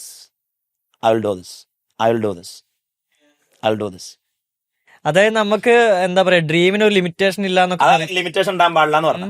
ചിലപ്പോ നമ്മളിപ്പോ വിഷൻ ബോർഡ് ഇതിപ്പോ നമ്മളിപ്പോ വിഷൻ ബോർഡ് എഴുതുമ്പോൾ നമുക്ക് ബിസിനസ് ആണെന്ന് പറയാം, നമുക്ക് തന്നെ തോന്നി ഇതിപ്പോ നടക്കും, ഇതിപ്പോ കിട്ടും എന്നുള്ളൊരു ഫീലിംഗ് വരും. ദാരിദ്ര്യം നമ്മുടെ മനസ്സിനാ. നമ്മുടെ മനസ്സ് നമ്മളോട് പറയടാ, നീ അത്രക്കൊന്നും ഇല്ലട്ടോ, നീ ഡ്യൂക്ക് ബെൻസ് ഒന്നും എഴുതല്ലേ, പ്രൈവറ്റ് ജെറ്റ് ഒന്നും എഴുതല്ലേ. നമ്മൾ തന്നെ നമ്മളെ ആനയുടെ ചങ്ങലയാണ് നമ്മുടെ മനസ്സ്. ആനയ്ക്കിപ്പം നടക്കാനും ആ ഒരു കുറ്റി പറിച്ചു പോകാനും അറിയാഞ്ഞിട്ടില്ലല്ലോ. ആനയുടെ കാലിനല്ല ചങ്ങല ഇട്ടിട്ടുള്ളത്, മനസ്സിനാണ്. അതുപോലെയുള്ള ആനച്ചങ്ങലകൾ കൊണ്ടാണ് നമ്മൾ മനുഷ്യരൊക്കെ നടക്കുന്നത്. നമ്മളിന്ന് സാമ്പത്തികമായിട്ട് എവിടെയാണോ അതിൻ്റെ കാരണം നമ്മുടെ തലയിലുള്ള ആനച്ചങ്ങലയാണ്. അതെന്ന് ഊരി അറിയുന്നോ അന്നേ നമ്മൾ വളരുള്ളൂ. സ്വപ്നം കാണാൻ പേടിയുള്ളവൻ എങ്ങനെ അച്ചീവ് ചെയ്യാ? ഫ്രീ ആയിട്ട് സ്വപ്നം കാണാൻ ഒരു ചെലവുമില്ല. പൊളി. അപ്പൊ ഡോക്ടർ ജി, ഇപ്പൊ ഒരുപാട് കമ്പനികളെ ഇങ്ങനെ മുന്നോട്ട് നയിക്കുന്നു, അതുപോലെ സ്വന്തം ഒരുപാട് കമ്പനികളുണ്ട്, ഇങ്ങനെ ഓരോ പരിപാടികളായിട്ട് പോകുന്നു. അപ്പൊ ഇതിൽ നിന്നൊക്കെ എന്തെങ്കിലും മറക്കാൻ പറ്റാത്ത ഒരു ബിസിനസ് അനുഭവം അല്ലെങ്കിൽ അങ്ങനെ എന്തെങ്കിലുമൊക്കെ ഉണ്ടാവുമല്ലോ? ഞാൻ കോച്ച് ചെയ്ത കമ്പനിയിലുള്ള ഒരു അനുഭവം പറയാം, പിന്നെ കോച്ച് ചെയ്യാത്ത കമ്പനിയിലുള്ള ഒരു അനുഭവം പറയാം. അതിലൊന്ന്, ഒരിക്കൽ ഒരു 400-500 crore കച്ചവടമുള്ള ഒരു നല്ല ബ്രാൻഡ്. അപ്പം അവർ പാർട്ട്നേഴ്സ് തമ്മിൽ ചെറിയൊരു ഒരസൽ തെറ്റി എന്നും അതിൻ്റെ കാരണമായിട്ട് തന്നെ ചില പാർട്ട്ണർമാരുടെ ശിങ്കടികൾ താഴെ ഉണ്ടാവുമല്ലോ.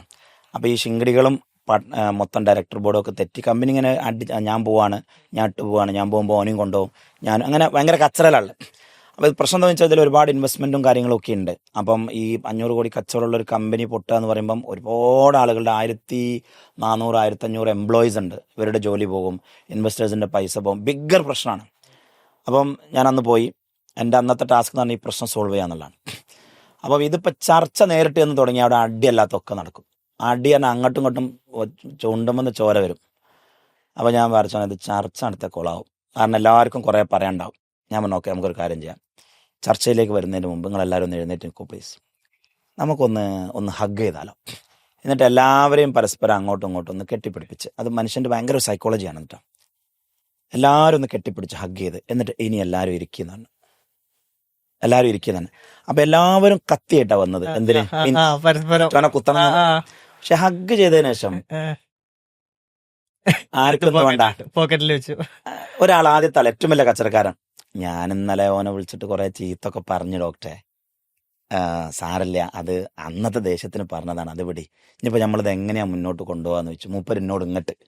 അപ്പോൾ ഞാൻ പറഞ്ഞു നിങ്ങൾ പറയും എന്താ നിങ്ങളെ പ്രശ്നം എന്താണ്, അതല്ലെങ്കിൽ നിങ്ങളെ ഡിഫറൻസ് ഓഫ് ഒപ്പീനിയൻ എന്താണെന്ന് ചോദിച്ചു. അപ്പോൾ ഓൻ പറഞ്ഞ് എന്നോട് ഓൻ പറയാണ്ട് അങ്ങനെ ചെയ്തെന്നാണ്. അപ്പം ഞാൻ നമുക്കൊരു കാര്യം ചെയ്യാം, ഒരു മന്ത്ലി വീക്കിലി നമുക്ക് ഈ കോർ ടീമും ഡയറക്ടർ ബോർഡും തമ്മിലുള്ള ഒരു വീക്ക്ലി മീറ്റിംഗ് നമുക്ക് സെറ്റ് ചെയ്യാം. എന്നിട്ട് അതിൻ്റെ മിനിറ്റ്സ് ഓഫ് മീറ്റിങ്ങൾ നമുക്ക് അയക്കി. പ്ലസ് മന്ത്ലി നിങ്ങളുടെ ഡയറക്ടർ ബോർഡ്, നിങ്ങൾ സാധാരണ കൂടുന്നുണ്ട്, ചായ കുടിക്കുന്നുണ്ട്, പിരിയുന്നുണ്ട്, പക്ഷേ ഒരു അജണ്ട വെച്ചിട്ട് നിങ്ങൾ എന്ത് ചെയ്യുന്നില്ല, ഡയറക്ടർ ബോർഡ് കൂടുന്നില്ല, ഒരു മിനിറ്റ്സ് ഓഫ് മിനിറ്റ് ഉണ്ടാക്കുന്നില്ല. അപ്പോൾ നിങ്ങളൊരു അജണ്ട വെച്ചിട്ട് എല്ലാ കാര്യങ്ങളും പരസ്പരം ഷെയർ ചെയ്യാൻ വേണ്ടിയിട്ട് നിങ്ങൾ എന്ത് ചെയ്യും, ഒരു ഡയറക്ടർ ബോർഡ് മീറ്റിംഗ് കൂടിയിട്ട് അതിൻ്റെ മിനിറ്റ്സ് ഒന്ന് എനിക്ക് അയച്ചാൽ എന്തെങ്കിലും കോൺഫ്ലിക്റ്റ് ഉണ്ടെങ്കിൽ നമുക്ക് റിസോൾവ് ചെയ്യാം. അങ്ങനെ മതി, അത്ര മതി. വേറെ ആർക്കെങ്കിലും എന്തെങ്കിലും പ്രശ്നം ഉണ്ടോ? ഇല്ല. ഇവൻ്റെ പ്രശ്നം മാറിയപ്പോൾ അതിൻ്റെ രസം, പിന്നെ ശിങ്കടിക്ക് പ്രശ്നമില്ലല്ലോ. പിന്നെ ശിങ്കടിക്ക് പ്രശ്നമില്ലല്ലോ. അപ്പോൾ ഓൻ്റെ പ്രശ്നം മാറി, നിങ്ങൾക്ക് എന്തെങ്കിലും പ്രശ്നമുണ്ടല്ല, നമുക്ക് ഓക്കെയാണ്. എന്നാൽ നമുക്ക് വേറെ എന്തെങ്കിലും, അപ്പോൾ ഇനിയിപ്പോൾ നമ്മളെ ഭാഗത്തു നിന്ന് എന്തെങ്കിലും കാര്യങ്ങൾ നടക്കാനുണ്ടോ, മറ്റേ വിഷയത്തിൽ ഇനി എന്തെങ്കിലും തീരുമാനത്തിൽ എന്തെങ്കിലും പുറകോട്ട് പോകാനുണ്ടോ എന്ന് ചോദിച്ചാൽ, എന്തെങ്കിലും എടുത്ത തീരുമാനം നിങ്ങളോട് ചോദിക്കാതെ എടുത്താണല്ലോ. അല്ല, അത് ചെയ്തത് ഓക്കെയാണ്, എന്നോട് ചോദിച്ച് ചെയ്തില്ല എന്നുള്ള ഈഗോ മാത്രമേ അവിടുത്തെ പ്രശ്നമുള്ളൂ. അത് ആ കെട്ടിപ്പിടിച്ചപ്പോൾ എന്തായിപ്പോയി, ആ ഈഗോ ഡിഫ്യൂസ് ആയിപ്പോയി. അപ്പോൾ ഒരിക്കലും അഭിപ്രായ വ്യത്യാസം വരുമ്പോൾ ഫോണിലോ അതല്ലെങ്കിൽ വാട്സപ്പിലോ അതല്ലെങ്കിൽ നിങ്ങൾ നേരിട്ട് കണ്ടിട്ടോ ഒന്നും എന്ത് ചെയ്യരുത്, കച്ചറ കൂടരുത്. ജസ്റ്റ് ഇൻവൈറ്റ് എ പ്രൊഫഷണൽ, അയാളത് പുഷ്പം പോലെ സോൾവ് ചെയ്ത് തരും. അതാത് സമയത്ത് എടുക്കേണ്ട എന്തെങ്കിലും സ്ട്രാറ്റജി ആയിരിക്കും എടുക്കുന്നത്. പക്ഷെ എൻഡ് ഓഫ് ദ ഡേ ആ കമ്പനി ഇപ്പോഴും നിലവിലുണ്ട്, ഇപ്പോഴും സൂപ്പറായിട്ട് പോകുന്നുണ്ട്, അവരിപ്പോഴും പാർട്ട്നേഴ്സാണ്. എനിക്കൊരു കോച്ച് എന്നുള്ള രീതിയിൽ എനിക്ക് ഭയങ്കര ഒരു ചാരിതാർത്ഥ്യം തോന്നിയ ഒരു നിമിഷമാണത്. മറ്റൊരു, ഞാൻ കോച്ച് ചെയ്യാത്ത ഒരു കമ്പനിയുടെ ഒരു അനുഭവം പറയാം. ഇപ്പം റിയാദിൽ നമ്മളറിയുന്ന ഒരാൾ, മൂപ്പർക്ക് മറ്റേ ഇതിൻ്റെ സ്പെയർ പാർട്സിൻ്റെ ബിസിനസ്സാണ്, 10-16 ഔട്ട്ലെറ്റ്സ് ഉണ്ട്. അപ്പോൾ പിന്നെ ഹോൾസെയിൽ ഡിവിഷൻ ഉണ്ട്. അപ്പോൾ മൂപ്പർ തന്നെയാണ് അതിൻ്റെ, മൂപ്പർ എപ്പോഴും ഇങ്ങനെ ഫുൾ ഓടി നടക്കുന്നത്. ഞാൻ ഇടയ്ക്കൊക്കെ ഡീപ്പ് ഇമേഴ്ഷനൊക്കെ അന്ന് ആലപ്പുഴ നടക്കുന്ന സമയത്ത് മൂപ്പർക്ക് ഇങ്ങനെ മെസ്സേജ് ഇടുമായിരുന്നു, സാറേ ഡീപ്പ് ഇമേഴ്ഷൻ ഉണ്ട്, നിങ്ങളൊന്ന് വന്ന് നോക്കി, ചിലപ്പോൾ നിങ്ങളുടെ ബിസിനസ്സിനും ലൈഫിനൊക്കെ ഉപകരിക്കും. 1 വട്ടം വിളിച്ചു, 2 വട്ടം വിളിച്ചു. 2 വട്ടം വിളിച്ച മൂപ്പർ ഞാൻ തിരക്കാണെന്ന് പറഞ്ഞപ്പോൾ വന്നില്ല. അപ്പോൾ ഞാൻ മൂപ്പർ ഒഴിച്ചു വിട്ടു. ഒരു 2 വട്ടമൊക്കെ നമ്മൾ വിളിക്കുള്ളൂ, പിന്നെ മൂപ്പർ ഒഴിച്ചു വിടും. കാരണം ഓല് പങ്കെടുക്കൽ നമ്മളാവശ്യമല്ലല്ലോ, ഓലാവശ്യമല്ലേ. അങ്ങനെ കാലങ്ങൾ കഴിഞ്ഞു പോയി. 2022, അതായത് 2019 ഞാൻ വിളിച്ചിട്ടുണ്ടാകും. 19 കഴിഞ്ഞ് 20 കഴിഞ്ഞ് 21 കഴിഞ്ഞ് 22 ജോർജിയയിൽ ഡീപ്പ് ഇമേഴ്ഷൻ കഴിഞ്ഞ് ഞങ്ങൾ തിരിച്ചു വരുന്ന ഒരു സമയത്ത് മൂപ്പരുണ്ട് എന്നെ വിളിക്കണം, പൊട്ടിക്കരഞ്ഞുകൊണ്ട് വിളിക്കുന്നു, ഡോക്ടറെ പിന്നെ പറ്റിപ്പോയി, നിങ്ങളെപ്പോഴും എന്നോട് പറയാറുണ്ടായിരുന്നു ഇതൊന്ന് സിസ്റ്റാക്കണം, ഇത് സിസ്റ്റാക്കണം എന്ന് പറയാറുണ്ടായിരുന്നു, അന്ന് എനിക്കത് മനസ്സിലായില്ല, പറ്റിപ്പോയി, എന്നെ ചീത്ത പറയരുത്, എന്നെ സഹായിക്കണം എന്ന് പറഞ്ഞു. അപ്പം അത് വിടി, എന്താണ് പ്രശ്നം, നമുക്ക് സോൾവ് ചെയ്യാമെന്ന് പറഞ്ഞു. മൂപ്പർക്ക് എന്താ സംഭവിച്ചു വെച്ചാൽ 2-3 കാര്യങ്ങൾ. ഒന്ന്, മൂപ്പർ ഈ ഷോപ്പുകളൊക്കെ ഉണ്ടായിരുന്നത് അവിടുത്തെ അറബിയുടെ പേരിലാണ്, സ്വന്തം പേരിലേക്ക് ലീഗൽ ഇൻഫ്രാസ്ട്രക്ചർ ചെയ്തിട്ടുണ്ടായിരുന്നില്ല. അപ്പം സാജിയ എന്ന് പറയും, അവിടെ ഇൻവെസ്റ്റർ വിസ ചെയ്തിട്ടുണ്ടായിരുന്നില്ല. അപ്പോൾ മൂപ്പരോട് അത് ഞാനൊന്ന് സൂചിപ്പിച്ചു. ഒരിക്കൽ വീട്ടിൽ പോയപ്പം മൂപ്പരോട് പറഞ്ഞിരുന്നു, ഇത് നിങ്ങളെ പേരിലേക്ക് മാറ്റണം കേട്ടോ. അപ്പോൾ ഞാനും എൻ്റെ കഫീലും തമ്മിൽ 10-20 വർഷത്തെ പരിചയമാണ്, ഞങ്ങൾ തമ്മിൽ ഭയങ്കര ബോണ്ടാണ്, ഓനൊരിക്കലും എന്നെ ചതിക്കൂല, അതുകൊണ്ട് അങ്ങനെ ചെയ്യേണ്ട ആവശ്യമല്ല. സ്പോൺസർ. അപ്പോൾ ഞങ്ങൾ അത്രയും വർഷത്തെ ബന്ധമാണ്, അപ്പോൾ ഞങ്ങൾ അങ്ങനെ ചെയ്യേണ്ടതില്ല, കാരണം മൂപ്പർ എന്നെ ചതിക്കൂല. അപ്പം ഞാൻ മൂപ്പരോട് അന്ന് വെറുതെ ചോദിച്ച്, അല്ലടോ കഫീൽ അങ്ങോട്ട് മരിച്ചാലോ എന്ന് വെച്ച്. കഫീലിൻ്റെ മക്കളൊക്കെ നമ്മളെ മുമ്പിൽ വളർന്നു വന്ന ആൾക്കാരല്ലോ, അങ്ങനെ he knows everything, he don't want to listen to anybody's advice, he knows everything. Okay, അങ്ങനെ സംഭവിച്ചെന്ന് വെച്ചാൽ മൂപ്പര് ഒരു മാനേജറെ വെച്ച്, ഇത് സിസ്റ്റാക്കാണെന്നാണ് മൂപ്പരെ വിചാരം, ഒരു മാനേജറെ വെച്ച്, എന്നിട്ട് ഈ ഷോപ്പുകളൊക്കെ മാനേജ് ചെയ്യാൻ മാനേജർ ഇങ്ങനെ ഹാൻഡിൽ ചെയ്യുക. ഈ മൂപ്പര് ഇടയ്ക്കിട്ട് രാത്രിയൊക്കെ പോകും. അപ്പോൾ ഇപ്പോൾ ഇവിടെ മൂപ്പരുടെ കാഴ്ചപ്പാടിൽ ഇവിടെ സിസ്റ്റം അയക്കണം, മാനേജർ വെച്ചോടുകൂടി കമ്പനി സിസ്റ്റം അയക്കണം. അപ്പം മാനേജർ മൊത്തം മാനേജ് ചെയ്യുമല്ലോ. ആ മൂപ്പര് യൂറോപ്പ് പോകും, ഇവിടെ പോകും, അവിടെ പോകും, തുർക്കി പോകും, മൊറോക്കോ പോകും, അങ്ങനെ കറങ്ങി നടക്കും. ഒരു ദിവസം മൂപ്പര് നാട്ടിൽ പോയി വന്നപ്പം സൗദിയിൽ ഇറങ്ങിയപ്പം കഫീൽ വിളിച്ചിട്ട് പറഞ്ഞ്, പിന്നെ ഇനി മുതൽ നീ കമ്പനിയിൽ വരണ്ട. ഷോക്കായിട്ടുണ്ടാവുമല്ലോ. അപ്പോൾ അയാൾ നോക്കിയപ്പം ഇയാളുടെ ഈ റെസിഡൻസ് പെർമിറ്റ് ഇക്കാമ അത് ഹുറൂബ് എന്ന് പറഞ്ഞിട്ട് ഇവൻ കമ്പനിയിൽ നിന്നും എൻ്റെ എംപ്ലോയി ഓടിപ്പോയി എന്ന് പറഞ്ഞിട്ട് കഫീൽ ലീഗലി കേസ് കൊടുത്തിട്ടുണ്ട്, ഇവൻ അഗെയിൻസ്റ്റ് റിപ്പോർട്ട് ചെയ്തിട്ടുണ്ട്. അതായത് ഇവൻ എപ്പം പോലീസ് കണ്ടാലും എന്താക്കും, പൊക്കി ജയിലിൽ ഡിപ്പോർട്ട് ചെയ്യും. അതാണ് അതിൻ്റെ റൂള്. ഈ കടകളിൽ മുഴുവൻ ചെയ്തിരിക്കുന്ന ഇൻവെസ്റ്റ്മെൻറ്റ് ഇവൻ്റെതാണ്, കഫീലിൻ്റെ അല്ലെങ്കിൽ സ്പോൺസറുടെ ഒരു രൂപത്തിലില്ല. ഈ കടയും സ്റ്റോക്കും മൊത്തം സ്റ്റോക്കും സ്പോൺസർ പിടിച്ചെടുത്തു. സംഭവിച്ചെന്താ വെച്ചാൽ ഈ മാനേജർ ഇവനില്ലാത്ത സമയത്ത് കഫീലുമായിട്ട് ഭയങ്കരമായിട്ട് ഡീല് ഇങ്ങനെ ചെയ്യാറുണ്ടായിരുന്നു. ബാങ്കിൽ പോലും പൈസ കൊടുക്കലും അതാക്കലും. അപ്പം കഫീലിനോട് ഇപ്പം ചോദിച്ച് അനക്ക് എത്രയാണ് കിട്ടുക എന്ന് വെച്ച്. അപ്പോൾ പറഞ്ഞു എനിക്ക് പെർ ഷോപ്പ് 1500 രൂപ കിട്ടുന്നുണ്ട്, ദിറംസ് കിട്ടുന്നുണ്ട് എന്ന് പറഞ്ഞു. അപ്പം മറ്റോ ചോദിച്ചു ബസ് അൽഫ് ഹംസ്മിയ ഓൺലി 1500 എന്ന സൗവി നുസ് നുസ്. അതായത് നമ്മൾ ചെയ്യുകയാണെങ്കിൽ നമുക്ക് ഉള്ള ലാഭം പൗതിയും പൗതി അടിക്കുക. മില്യൺ മില്യൺ മില്യൺ മില്യൺ കണക്കിന് ലാഭം കിട്ടുന്നുണ്ട് ഇവിടെ, മില്യൺ കത്തീർ, ബസ് ഓൺലി 1500. അപ്പോൾ ഈ മില്യണിൻ്റെ കണക്ക് നുസ് നുസാണ് കേട്ടപ്പോഴും ആര് വീണുപോയി? 30 കൊല്ലത്തെ റിലേഷൻഷിപ്പ് ചെയ്യാത്തല്ല കാന് അത് കഫീൽ വീണുപോയി. ഇവനെ ഉറൂബാക്കി വന്നത് സ്വന്തമാക്കി. ഇനി ഇൻവെസ്റ്റേഴ്സിനൊക്കെ പൈസയും റിട്ടേണും ആര് കൊടുക്കണം? ഇദ്ദേഹം ആര്? ഈ മലയാളി കൊടുക്കണം, ഉറൂബാക്കപ്പെട്ട മലയാളി കൊടുക്കണം. പക്ഷെ അസറ്റും സ്റ്റാഫും ഷോപ്പും ഒക്കെ ആരുടേത്? കഫീലിന്റെ. അതായത് വലിയ റിച്ച് ആയിരുന്ന ഒരാള് ഒറ്റ ദിവസം കൊണ്ട് ഒരു നിമിഷത്തിൽ അയാൾ ആരുമല്ലാതെ കോടിക്കണക്കിന് രൂപയുടെ കടക്കാരനാവാണ്. അതിൽ രണ്ടാമത്തെ പോയിന്റ് നോട്ട് ചെയ്യേണ്ടത് ഭയങ്കര ഇമ്പോർട്ടൻ്റ് ആണ്. ഇയാള് ഈ ഒരു ഷോപ്പിൽ നിന്ന് റെഗുലറായിട്ടൊരു സാലറി എടുത്ത് പോയിട്ടൊന്നുമില്ല. മൂപ്പര് ബേസിക് ചെലവിനുള്ള റെന്റും കാര്യങ്ങളൊക്കെ എടുക്കും. അത് കഴിഞ്ഞിട്ട് ബാക്കിയുള്ളത് മൂപ്പര് റീഇൻവെസ്റ്റ് ചെയ്യും. അങ്ങനെയാണല്ലോ ഈ ഷോപ്പ് തുടങ്ങിയിട്ടുള്ളത്. ഈ കടയിൽ നിന്ന് വരുന്ന ഇൻവെസ്റ്റ്മെന്റ് അല്ലാതെ അല്ലെങ്കിൽ റിട്ടേൺ അല്ലാതെ വേറെ ഒരു വരുമാനം ആൾക്കില്ല. നാട്ടിലൊരു ബിൽഡിങ്ങോ ഒരു സ്വർണ്ണോ ഒരു ലാൻഡോ ഒരു സാധനമില്ല. വീടുണ്ടായിരുന്നു, കുറച്ച് റബ്ബർ ഉണ്ടായിരുന്നു. പണ്ടൊക്കെ അങ്ങനെയാണല്ലോ, സ്വത്ത് എന്ന് പറഞ്ഞാൽ റബ്ബർ വാങ്ങിയിട്ടുള്ളതാണല്ലോ. അപ്പോൾ ആ റബ്ബറും വീടും വിറ്റിട്ടൊന്നും ഈ കടം വീടില്ല. അതൊക്കെ പോയടാ, വീട് പോയി, റബ്ബർ പോയി, എല്ലാം പോയി. ഇന്നും ഈ നിമിഷം, ഇന്നിപ്പോൾ 2025 2026 കടന്നു നമ്മൾ. ഇപ്പോഴും അയാൾ കടം വീടിയിട്ടില്ല. അപ്പം നമ്മൾ വിചാരിക്കും ഒന്ന് ബിസിനസ് എന്നും ഉണ്ടാവില്ല. ബിസിനസ്സിന് എന്തും സംഭവിക്കാം. ബാക്കപ്പ് വേണം. നമ്മൾ വിചാരിക്കും 30 കൊല്ലമായിട്ട് ഞാനും കഫീലും ഭയങ്കര സൗഹൃദമാണ്, മൂപ്പരെന്നെ ചതിക്കൂലാന്ന്. ബിസിനസ്സിൽ ലീഗൽ ഇൻഫ്രാസ്ട്രക്ചർ നമ്മളെ പേരിൽ പാർട്ട്ണർഷിപ്പ് സ്ട്രക്ചറിങ് എന്ന് പറഞ്ഞാൽ വളരെ ഇമ്പോർട്ടൻ്റ് ആണ്. അതിൽ സ്പോൺസർ ഇഷ്യൂസ് ഉണ്ടാകും. നമ്മൾ ഒരുപാട് വലിയ വലിയ ബ്രാൻഡുകളുടെ പ്രശ്നങ്ങൾ ഇപ്പോൾ കേട്ടതാണ്. അതായത് മറ്റ് അറബികളുടെ പേരിലുണ്ടായിരുന്ന ഷോപ്പുകൾ അറബികൾ പിടിച്ചെടുത്ത് ഒരുപാട് സ്റ്റോറി. അപ്പോഴും നമ്മൾ ചിന്തിക്കുന്നത് എൻ്റെ കഫീൽ എന്നെ ചതിക്കൂല എന്നുള്ളതാണ്. അങ്ങനെയല്ല. കഫീൽ മരിച്ച് മക്കൾ വന്നാലും മതില്ല. മക്കൾ നോക്കുമ്പോൾ ലീഗലി കണ്ടാൽ 25% എൻ്റെ ഉപ്പൻ്റെതാണ്. ഓന് വളരെ ധാർമ്മികമായിട്ടാണ് ചോദിക്കണത്. 25% എൻ്റെ ഉപ്പൻ്റെതാണ് കൊണ്ടാ. അവൻ തെറ്റല്ല ചോദിക്കണത്. ഇത് ഫേക്കായിട്ട് ഡമ്മി ആയിട്ട് എഴുതി വെച്ചതാണെന്ന് പറഞ്ഞ് മനസ്സിലാക്കാൻ കഴിയില്ല. കാരണം legally it is written legal പേപ്പറിൽ. അപ്പം ഇത്തരം കാര്യങ്ങളൊക്കെ കറക്റ്റ്. അപ്പം ഞാൻ ഇപ്പോൾ BCCയുടെ നമ്മുടെ ഒരു ബിസിനസ് കോച്ചിങ് ക്ലബിൻ്റെ ഭാഗമായിട്ട് ഏകദേശം 100-ലധികം ആളുകളായിട്ട് മീറ്റിംഗ് നടത്തി. അതായത് ബുക്ക് ചെയ്ത ആളുകൾ, പേയ്മെൻറ്റ് ചെയ്ത ആളുകളുമായിട്ട് നമ്മൾ എന്ത് ചെയ്തു, മീറ്റിംഗ് നടത്തി.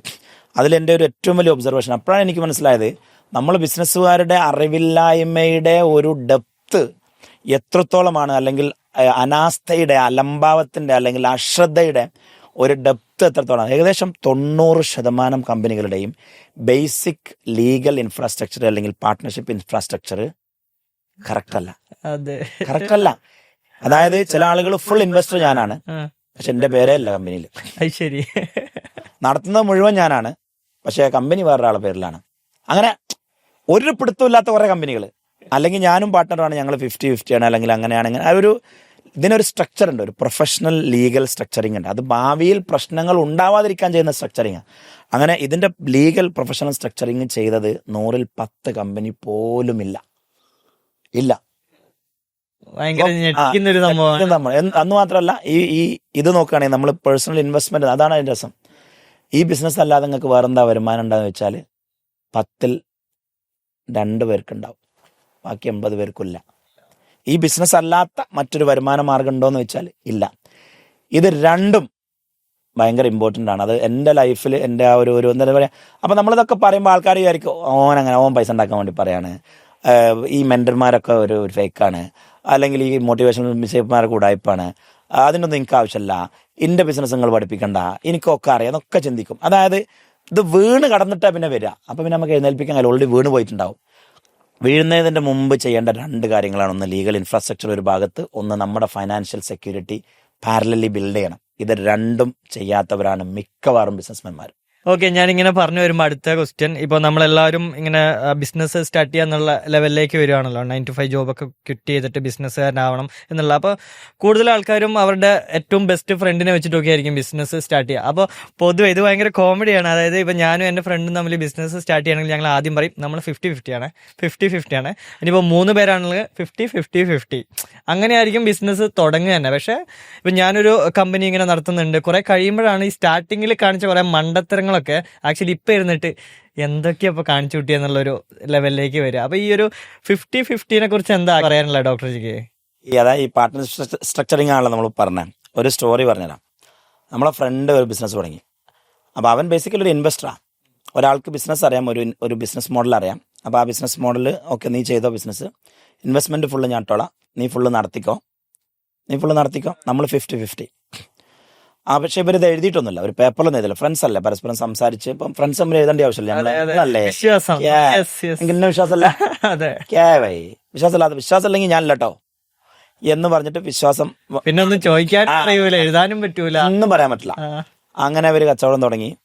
ആദ്യത്തെ 2 വർഷം ഭയങ്കര സ്ട്രഗ്ലിംഗ് ആയിരുന്നു. അപ്പോൾ അതേമാതിരി ഓപ്പറേഷണൽ എക്സ്പെൻസ്, ഇൻവെസ്റ്റ്മെന്റ് ആയിട്ട് ഇങ്ങനെ പോകണം. അപ്പം അങ്ങനെ പോകുന്നുണ്ട്, ഒക്കെ ഒരു പ്രശ്നങ്ങളില്ല. പിന്നെ കുറച്ച് കഴിഞ്ഞപ്പോൾ കമ്പനി 1-2 പ്രൊജക്റ്റൊക്കെ കിട്ടി, ചെലവുക്ക വരവുക്ക ആവാൻ തുടങ്ങി. അപ്പം മറ്റേ ആള്, നടത്തുന്ന ആള് ഇയാളോട് പറഞ്ഞ്, നിങ്ങൾ ഇൻവെസ്റ്റ്മെന്റ് ഒക്കെ ഇട്ടണമെങ്കിലും ഇപ്പം മൊത്തം എനിക്കാട്ടോ, അല്ല നമ്മളൊരു 80-20 ആക്കിയാലോ, ഞാനാണല്ലോ ഫുള്ള് അധ്വാനിക്കണത്. അപ്പോൾ പറഞ്ഞാൽ എന്നായിക്കോട്ടെടാ, നമുക്ക് അങ്ങനെയാണെങ്കിൽ അങ്ങനെ ആയിക്കോട്ടെ, നോ പ്രോബ്ലം. കാരണം ഇയാള് ബേസിക്കലി ഇയാൾ റിച്ചാണ്. ഇതിൽ ഇൻവെസ്റ്റ് ചെയ്തിട്ട് ഇതിൽ നിന്ന് എന്തെങ്കിലും കിട്ടാൻ വേണ്ടിയിട്ടല്ല ഇൻവെസ്റ്റ് ചെയ്തത്, അവനൊന്ന് രക്ഷപ്പെട്ടു പോയിക്കോട്ടെ എന്ന് വിചാരിച്ചിട്ടാണ്. അപ്പം അവനോടുള്ള സ്നേഹം കൊണ്ടും അവനോടുള്ള ഒരു താല്പര്യം കൊണ്ടുമാണ് ഇയാൾ ഇൻവെസ്റ്റ് ചെയ്തിട്ടില്ല. അത് ആ പൊട്ടനറിയില്ല. അങ്ങനെ അവൻ വീണ്ടും വളർന്നു. കുറച്ചും കൂടി കഴിഞ്ഞപ്പം ഈ കമ്പനി ലാഭത്തിലായി. ഇനി ഓപ്പറേഷണൽ എക്സ്പെൻസിന് വേണ്ടിയിട്ട് ഇൻവെസ്റ്ററുടെ ക്യാഷ് ഇടണ്ടാത്ത ഒരു സ്ഥിതി വന്നു. അപ്പോൾ ഒരു ദിവസം ഇവരിങ്ങനെ പോയപ്പോൾ അവൻ പറഞ്ഞേ, പിന്നെ നിങ്ങൾക്കിപ്പോൾ കമ്പനിയിൽ തീരെ ഇൻവോൾവ്മെന്റ് ഇല്ലല്ലോ, പണി മൊത്തം ഞാനാണല്ലോ, കമ്പനി ഞാനാണ് നടത്തുന്നത്, നിങ്ങൾക്കൊരു ഇൻവോൾവ്മെന്റും ഇല്ല, നിങ്ങൾ പൈസ തന്നിക്കണമെന്നുള്ളത് ശരിയാണ്, ആ പൈസ ഞാൻ തിരിച്ചുതരാം. പിന്നെ നിങ്ങൾക്ക് ഒരു പേരിനൊരു ഷെയറും ഇവിടെ നിലനിർത്താം, 5%, 95 5 നിങ്ങളതും, നിങ്ങളെ ഞാൻ പൈസ തിരിച്ചു തരാം. അതെങ്ങനെയാന്ന് വെച്ചാൽ അപ്പം അയാൾ പറഞ്ഞടാ, ഞാൻ അതിൽ ഇൻവെസ്റ്റ് ചെയ്ത് എനിക്ക് പൈസ കിട്ടാൻ വേണ്ടിയിട്ടും അതിൽ ലാഭം ഉണ്ടാകാൻ വേണ്ടിയിട്ടൊന്നുമല്ല, നീ ഒന്ന് രക്ഷപ്പെട്ടു പോകണം. കമ്പനി ഇപ്പോൾ കര കയറിയല്ലോ, നീ ഇത് കൊണ്ട് നടത്തും, 100% നീ എടുക്ക്, 100% നീ എടുക്ക്, എന്നിട്ട് നീ നടത്ത്, എന്നിട്ട് നിനക്ക് ലാഭം ഉണ്ടാകുന്ന സമയത്ത് ഞാൻ ഇറക്കിയ കാശ് മാത്രം എനിക്ക് ഇങ്ങോട്ട് തിരിച്ചു. അപ്പം ഇതൊരിക്കലും ബിസിനസ് ഡീലല്ല, ഇത് അയാൾ രക്ഷപ്പെട്ടു പോട്ടെ എന്നുള്ള ആത്മാർത്ഥമായ ഒരു ആഗ്രഹമാണ്. പക്ഷെ മറ്റേ ആളെടുത്ത കണ്ടോ, ആദ്യം 50-50 പറഞ്ഞു തുടങ്ങിയ കമ്പനി ലാഭമായി. അതായത് ഏതൊരു കാര്യവും, എന്ത് കാര്യവും, ഇപ്പോൾ ഒരു ഉദാഹരണം, ഒരു പണി കഴിഞ്ഞിട്ടല്ല നമ്മൾ നെഗോഷിയേറ്റ് ചെയ്യേണ്ടത്. ഇപ്പം ഒരു വീടിൻ്റെ ഉദാഹരണം വെച്ച് പറയാം. ഞാൻ ഇതുമായി കണക്റ്റഡ് ആയിട്ട് ഒരു വീടിൻ്റെ ഉദാഹരണം പറയും. ഇപ്പം അച്ഛൻ പറയും, എടാ നീ വീടുണ്ടായിക്കോ, വീട് നിൻ്റെയാന്ന് പറയും. അല്ലെങ്കിൽ അമ്മ പറയും, ആ ഓക്കെ അച്ഛൻ ഞാൻ വീടുണ്ടാക്കാന്ന് പറയും. ആ എൻ്റെ ആണെന്ന് അപ്പ ആ മുദ്രപ്പേപ്പറിലൊന്ന് എഴുതിയേക്ക് എന്ന് പറയാതെയാണ് നമ്മൾ ഈ തുടങ്ങുന്നത്. നിന്റെ ക്യാഷ് ഇപ്പം നിന്റെ പോക്കറ്റിൽ, അല്ലെങ്കിൽ എൻ്റെ ക്യാഷ് എൻ്റെ പോക്കറ്റിലാണ് ഉള്ളത്.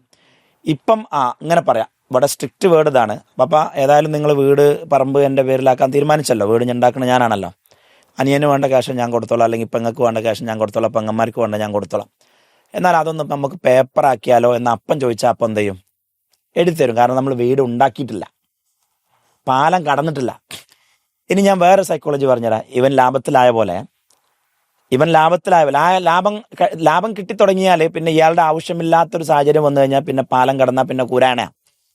നിന്റെ പൈസ ഇറങ്ങി, അല്ലെങ്കിൽ എൻ്റെ പൈസ ഇറങ്ങി, വീട് ഭൂമിയിലായി, വീട് അവിടെ എസ്റ്റാബ്ലിഷ് ചെയ്തു, എന്നിട്ട് നീ അച്ഛനോട് അത് എഴുത്തുന്നതിനെ കുറിച്ച് ചോദിച്ചു നോക്കിയാ പോയി പണി വെക്കാൻ പറഞ്ഞു. നേരത്തെ പറഞ്ഞ അമ്മ അല്ലെങ്കിൽ അച്ഛൻ നിന്റേതാണ് വീട് എന്ന് പറഞ്ഞ ആള് തന്നെ മാറ്റി പറയും. കാരണം ഓൾറെഡി നിന്റെ പൈസ അവിടെ ഇറങ്ങിക്കഴിഞ്ഞു, ഓൾറെഡി നിന്റെ ഇൻവെസ്റ്റ്മെന്റ് കമ്പനിയിൽ ഇറങ്ങിക്കഴിഞ്ഞു. അപ്പൊ എപ്പോഴും എഗ്രിമെന്റ് എപ്പോഴാണ് വെക്കണ്ടേ? ഫ്രണ്ട്സ് ആണെങ്കിലും വേണ്ടില്ല, അച്ഛനാണെങ്കിലും വേണ്ടില്ല, അനിയനാണെങ്കിലും വേണ്ടില്ല, ആ വിഷയം നടക്കുന്നതിന്റെ മുമ്പ് എന്ത് വേണം? എഗ്രിമെന്റ് എഴുതണം. കാരണം വിഷയം നടന്നു കഴിഞ്ഞാൽ പിന്നെ ബോൾ അവരുടെ കോട്ടിലാണ്. വിഷയം നടന്നിട്ടില്ലെങ്കിൽ ബോൾ നമ്മളെ കോട്ടില്ല. എപ്പോഴും പ്രശ്നങ്ങൾ വരിക വിഷയം നടന്നതിന് ശേഷം. മനുഷ്യന് ആ ഒരു ആവശ്യക്കാരനാവുമ്പോൾ അവനൊരു സ്വഭാവവും ആവശ്യക്കാരനല്ലാത്തപ്പോൾ അവന് മറ്റൊരു സ്വഭാവം. അപ്പൊ എഗ്രിമെന്റ്സ് ഒക്കെ ആവശ്യക്കാരനായിരിക്കുന്ന കാലത്ത് എഴുതണം. അത് ന്യായമായി എഴുതണം. എന്താണോ ന്യായം, എന്താണോ കാര്യങ്ങൾ, അത് ആദ്യമേ എഴുതി വെക്കുക. അതല്ലെങ്കിൽ അടിച്ചു പിരിയും. അതായത് ബിസിനസ് ആണെങ്കിലും ഇപ്പൊ ഈ വീട് വെക്കുന്ന കേസ് കേട്ടാണെങ്കിലും എന്താണെങ്കിലും, സ്വന്തം അച്ഛനാണെങ്കിലും സ്വന്തം അമ്മയാണെങ്കിലും സ്വന്തം അനിയനാണെങ്കിലും ജ്യേഷ്ഠനാണെങ്കിലും ഒക്കെ വിഷയം നടക്കുന്നതിന് മുമ്പ് അപ്പോഴേ കുടുംബത്തിന് ഭദ്രത ഉണ്ടാവുള്ളൂ, അപ്പോഴേ പാർട്ട്ണർഷിപ്പിന് ഭദ്രത ഉണ്ടാവുള്ളൂ, അപ്പോഴേ കമ്പനിക്ക് ഭദ്രത ഉണ്ടാവുള്ളൂ.